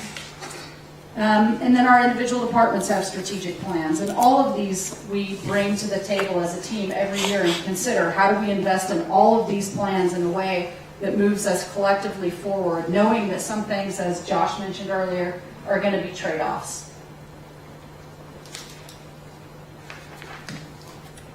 With that basis, we start our process to build a budget with a lot of the same data that you heard this morning. We work closely with finance, and together we receive and analyze the forecast for each of our revenue sources. And as a team like you, we invest a lot of time in the general fund because it's one that touches all of our departments. We also look at the broader 6-year forecast where we've built in our known costs and expenditures, such as increases in personnel costs that are attached to contracts, PERS, and all the rest of the list. Almost every year I've been on this team, the end result of that analysis has been recognizing we have a resource gap to fill. I hope it's not because I've been on the team. We talked a lot about that, but our approach has been comprehensive and consistent, and that we have worked hard to minimize service reductions while also trying to balance the needs of our employees while also delivering a proposed budget that stabilizes our organization and maintains our high fiscal ratings. The previous year's budget is an important guidepost for us as it represents your most recent policy direction of how to fund our services. It's a big piece of data that we consider while also looking at anticipated, unfunded needs, all of those plans. And then we can get through this. And one area we don't always talk a lot about is how we engage with our employees and how they also influence the decisions that we bring to you or recommendations that we bring to you. In the last slide, I talked about some of our citywide plans. Our employees contribute to those plans with their extensive knowledge of what's happening on the ground in their individual service areas. Every year as we're building the budget, there's an opportunity to hear about new trends and service needs. Some that might be, for example, new rules, like for example, a new stormwater rule that requires us to hire a stormwater facility inspection person. There's also times where employees bring to us changes in service. So for example, I believe it was in last year's budget, we added a structural engineer to the building and permit services team. Well, that was because, for many years we would send plans out periodically to be reviewed by a structural engineer, but it's become more of a trend over the last couple of years that more and more, in fact, almost all of our commercial plan reviews require structural engineering review. And so it was actually more efficient in terms of finances and our process timelines to bring a structural engineer in-house. And so we did that, and you approved that. Every department has examples of how they'll engage with their employees to understand those trends and needs. During one of the largest reduction, you're probably wondering, like, why is there a vegetable victory garden on this slide? And it's because during one of our biggest production years, we launched, and John launched, an internal victory garden. The victory gardens were really popular during World War II. It was a way for people to be more resilient as a family, and it was also seen as a major morale booster, that people felt like they were contributing to solving a problem. And we wanted to create that same sort of atmosphere with our employees. How do we reduce our footprint and really make structural changes in a way that our employees feel like they've engaged in it, they feel good about it, and it was a morale booster. So we launched the Victory Garden. People were encouraged to submit any ideas they had for how we could save money without reducing services. We got hundreds of ideas, and we implemented a lot of them. Some of them we couldn't implement in the first year because they were multi-year items, but we've continued to implement those items over the years. Our employees are great. They're out there on the front line every day, and they have just a ton of knowledge that helps us as we build the budget. So really, if I went back to the first slide, all of that is happening all the time, every week, and as we work as a team to bring you your information. So I think that's a good grounding in how we work together. We meet a couple of times a week. We check in every Monday morning. It was there's a leadership, a researcher and a writer by the name of Ron Heifetz, who talks about adaptive leadership and the need to move from a dance floor level where you're kind of making sure you're not stepping on anybody's feet and you're, just paying attention to what's happening right there in the work. And there's also a need to get up to the balcony and look at the patterns that are happening. And so, really good leaders, adaptive leaders, are able to do both. And so we have a couple of those kinds of meetings every week. Monday I would consider to be more of a dance floor meeting where we're just quickly checking in on things that are happening during the week and the upcoming calendar. And then Thursdays we dive in for about a half a day on really balcony level items, and that's where we do most of our work. And as we're developing a budget, sometimes those half-day meetings are full-day meetings as we really attempt to bring in all of the knowledge and all of our wisdom for you. Thanks, John and Sarah, for those presentations. I just want to check in, is there an additional presentation at 1, or is that the 1 o'clock? That was the 1 o'clock. Perfect. Okay. So we're running about technically 15 minutes behind, but we're a little bit ahead in our next agenda item. So we'll break for lunch now. I'm going to have Twyla give the instructions, if that's okay. And we'll come back together at 1:15, so we'll get plenty of time for that. Thank you. So lunch is really designed for you to spend some time with your budget buddies and get to know each other and have some conversation. Sarah had a lot of great things for you to think and talk about with your budget buddies. There are names on each table, so go ahead and grab some lunch. We have the table set so that you're with your assigned budget buddies in groupings, and you can go ahead and have your lunch, have some good conversation, and take a break, and we'll be back at 1:15. Thank you.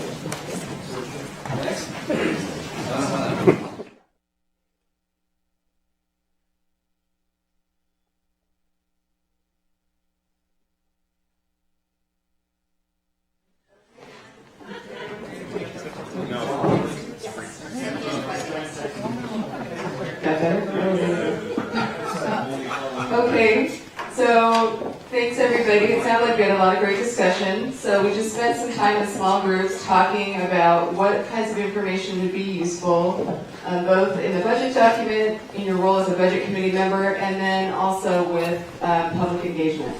So there are lots of lists of items. We are actually going to compile all of those and send them back out to the group so you can see everyone's comments. But the assignment coming back to the large group was each group will report back on their top 2 things out of all of the things we talked about. We're going to start with Mr. Scope because he has to leave a bit early. So the blue group.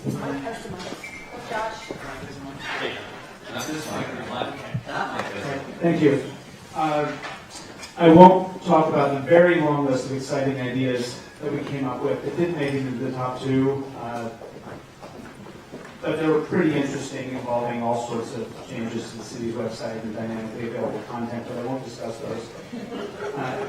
The two we elevated were, first of all, Councilor Taylor suggested citizen schools for individual departments, a way to reach out to and engage citizens and have them learn about parts of the city and have them much more connected to what that part of the city does, and also the budget information related to that. And I think that would allow people to put individual parts of the budget in better context.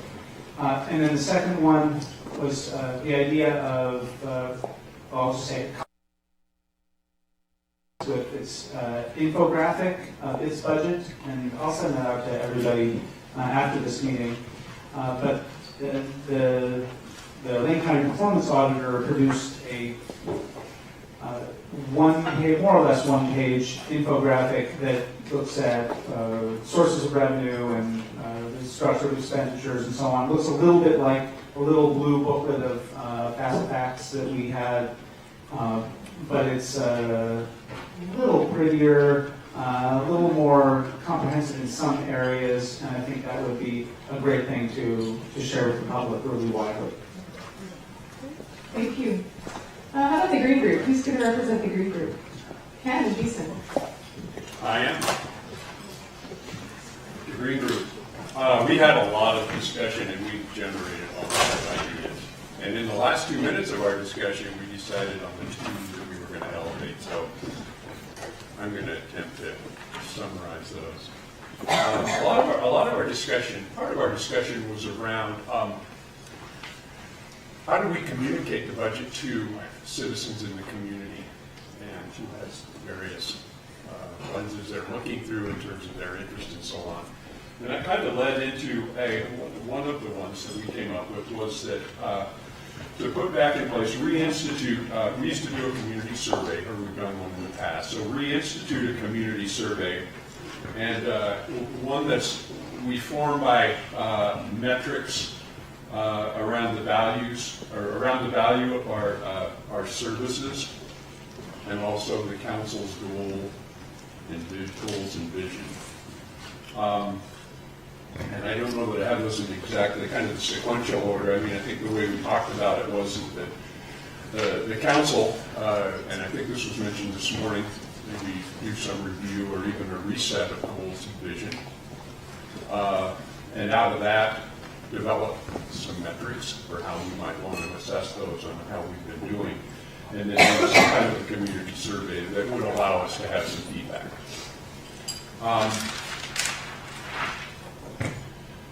The other one was, I think, a follow-up to something that Greg talked about this morning, and we had some more conversation about that, about getting information that allows us to understand maybe the magnitude or the impact of the unfunded service demands on the budget. And John mentioned a number of ways that manifests itself out there in the community, but we had some interest in that.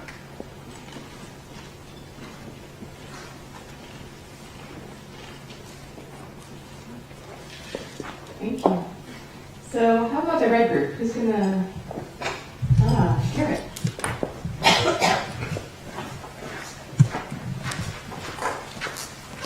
Thank you. So we also had a significant list, and a couple of them have been mentioned, so I'll just highlight those. The bit about a simplified summary that would be public facing. Josh mentioned that. That's a big point that came up in our group, as well as a committee specific one, which is sort of like our 100-page documents, but a little bit smaller. That shows more than anything else percentages, so relative changes per year as opposed to larger numbers. And then the other part, the other significant part was a roadmap.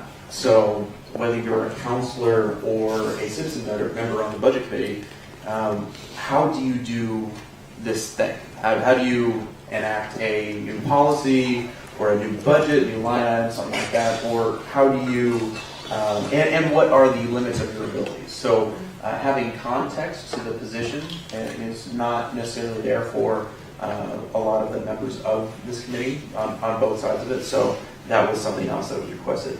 And within both of those things, on the public-facing side, if there's a way to, how would I say this, address the public's need as seen through the emails that come through to the budget committee, is there a way to appropriate funds for a cause as opposed to a particular project? And that seems to be something that there's not currently a roadmap for. So that's it. Thank you. And let's see, we have Gold, who is it Chelsea?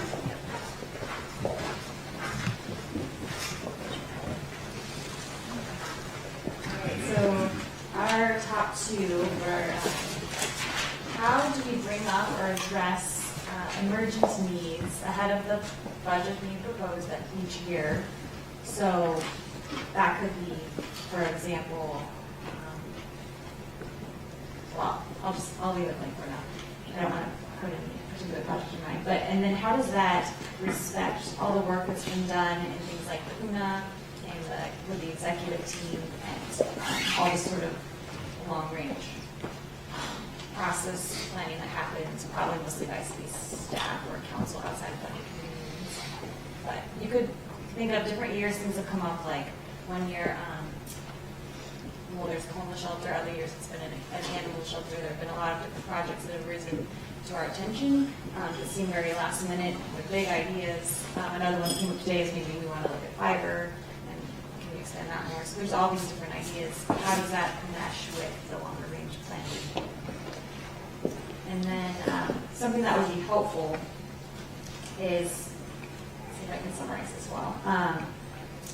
High level, and emphasize that high level, historical data about what we've done in the past. So the example today, one that was brought up is PERS. So what is just high level data of like the rates and the money spent? Another example could just be departmental. Historically, what have we spent on each department? And what do those trends look like?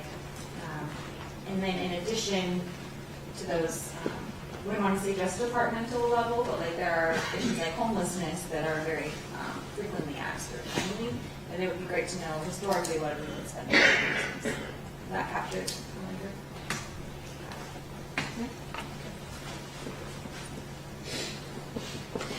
For the sake of context.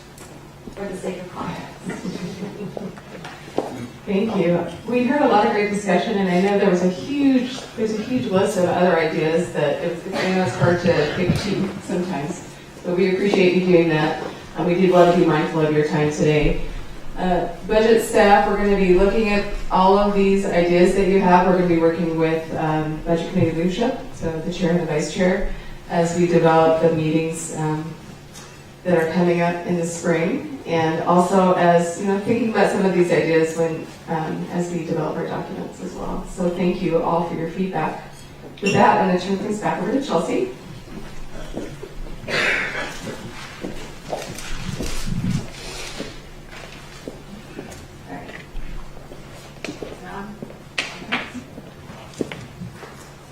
Hopefully now. All right, so we're just going to wrap things up. I had a great suggestion to go around the table one last time. I think I'll start with you, Lucy. What is one thing you learned today? I can shout. How about I just shout? You can't get it on tape. People are home. Oh, we can't hear it.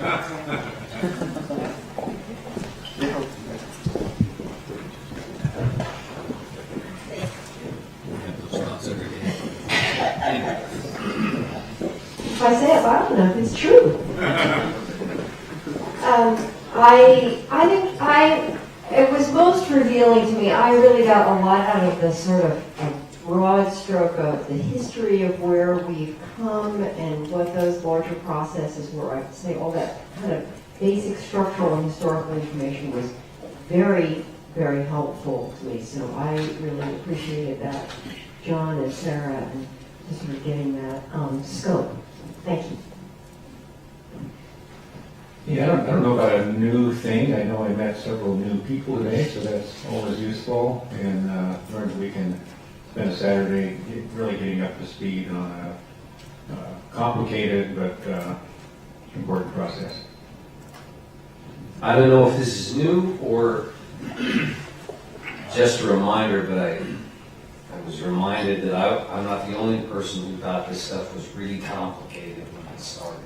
That very first time I came to a budget committee meeting. And I would think for the general public at large, to see this process is sometimes complex. Everybody has the same response, whether they say it or not, because it's not an easy group of work to do. There's so many moving parts that it's often complex for everybody when they start out. So I was reminded of that today. I agree. I learned that sometimes we think we're doing a really good job of describing and helping citizen members or others that aren't in the day-to-day, everyday work understand our acronyms, understand our just anything really about the processes that we use. So this was really helpful for me. I learned that it's impossible to wrangle Mike from side conversations. So I'd like that challenge another time.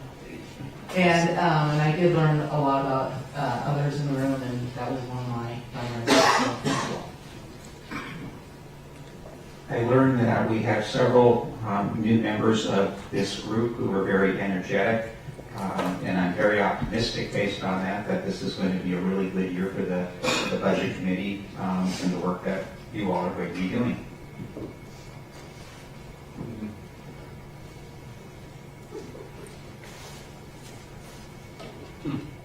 I think the budget committee is like pushing a boulder up a hill, and it's really hard to get anywhere. Today, I guess I gained a better appreciation of how hard a job this budget committee work is. A lot of competing needs, it's very complex. The issues are deep, and the resources are thin sometimes, given the kind of looking at our history and where we are today and what the forecast looks like. I think I learned that this might be a really good time for us to take a step back and a deep breath and kind of look at where we are, where we need to go, and how we prioritize and realign our resources to achieve the kind of vision that I think this community really is calling out for.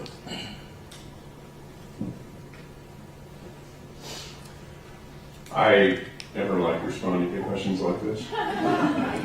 I'll say that. I like John's review before lunch of the history of the last number of years. I thought that was also very helpful to us. I'm headed into my last cycle after 6 years. I was involved. It was very helpful to me as we head into that, and also had a few side discussions along the way about some of the different processes we've used to review in the past, some of the things that I'd forgotten about, so I'm kind of able to maybe integrate some of that into what we do for the next few months. So I'm looking forward to it. I learned when we went around the table earlier today that we have a lot in common in terms of our goals for this committee, which I think is very encouraging. We all want a sustainable budget. We all want to do what's best for our community. And that's a strong place to start from for our process. And I also learned through my table discussions that everyone I've talked to isn't afraid to have the tough discussions. So I'm looking forward to continuing that and to really working to improve things this year.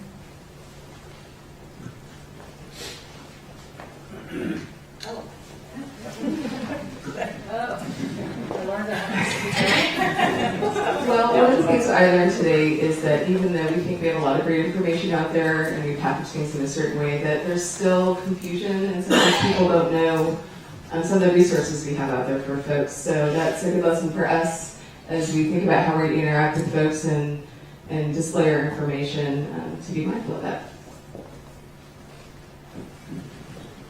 I've learned most today how committed everybody is. I'm really appreciative of the executive team and the citizens and the council, and I think we're off to a good start this year, and it's positive to see everybody come in and commit time to us. Hi, I've learned today just how important my job is on a day-to-day basis and how some of the work our team does behind the scenes can really help some of the tough conversations you all have to do. So being brand new to the budget office and city government as a full-time employee, all of this is very new to me, but for me it's kind of a big eye-opening experience to realize that a lot of the questions I have, a lot of you have as well, and it's probably a good idea if I ask them before you do. What I've learned is Saturday budget committee meetings are pretty cool, actually. But on a more serious note, I've learned that this is an exceptional group of people who have amazing ideas and are going to collaboratively work exceptionally well together this year, I can tell. And it's going to be a great process. I've learned that my team here has gotten a lot of good ideas from all of you that we're going to have to try and figure out how to accomplish in the next few months.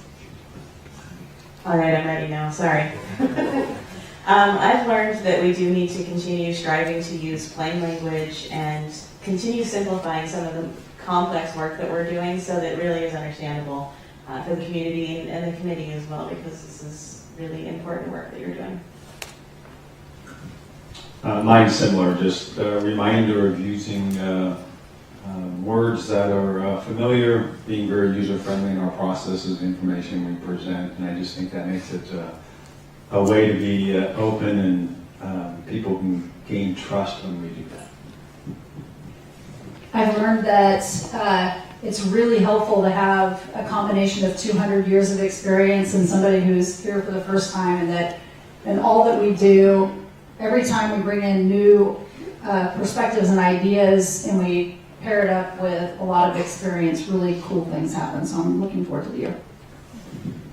Yeah, mine's more reaffirmation that we have a very knowledgeable and dedicated staff that are willing to listen to us, the budget committee, and make appropriate changes when possible. And also that we've got some really intelligent and engaged citizens on our committee, and I appreciate that a great deal. I got quite a bit from the small group time. I really appreciate how accessible and willing to discuss the topics everyone is. You know, the counselors, John, everyone is just willing to have an honest and open conversation about anything that comes up about us, and I really appreciate that time. What I learned is that there is an extremely high level of investment in this committee to make their budget and the budget process clear and accessible for those people that want to do it. Not everybody's going to want to have that level of detail, but for those who do, we need to work hard to make sure they can not only access the document, but also the process. I learned that John can do things like dots without dots by using little cards and stars and tables. And I also learned, well, I already knew, but that a lot of people have a lot of ideas. And that if I say the same thing over and over for 20 years, somebody might listen. I've been talking about a citizen school for different departments, and I felt that people listened a little more than over those years. Thanks. That was good to see the energy that new people have brought to the budget committee. And appreciated meeting John and Garrett. And I particularly appreciated the professional presentations that the finance staff provided.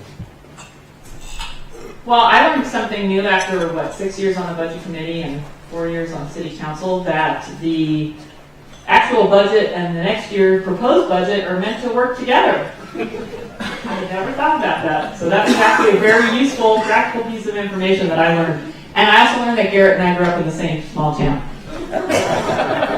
And went to the same high school. Beavers. So the first thing that I learned was that it was indeed not a typo that this was scheduled from 9 to 3 p.m. on a Saturday. This was in fact the truth. The second thing was, from the public side, it's pretty easy to look at a lot of the issues as a black and white thing for the things you rally for, and it's all a lot of gray when you come to sit on the committee and make the decisions between the nice things and the nicer things. And the last thing that I think I picked up was that when it comes down to it, I'm not the only one that feels like I'm a chicken with his head cut off. I'm a little bit lost.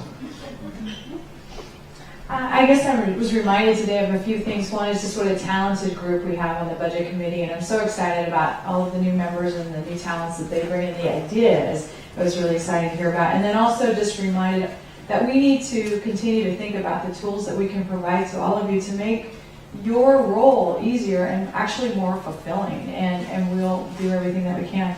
And lastly, since I have my class, I just want to thank my finance team. I just think that you guys did an outstanding job today. Thank you.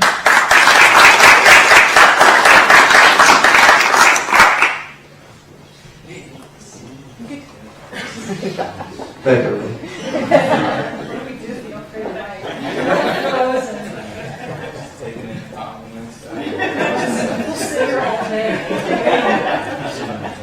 Just a couple more items. I also on my list to just thank staff again. Can't thank you enough for all your work you're doing, and really good work. And thanks to all the members for being here.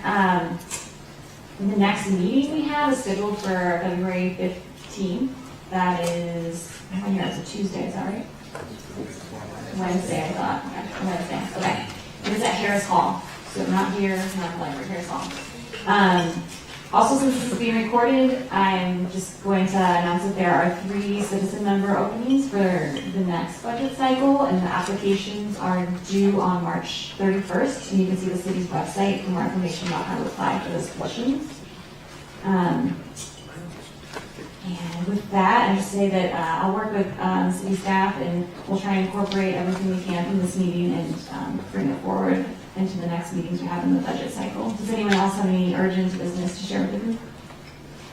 Okay, I think with that, we're adjourned. Thanks, everyone.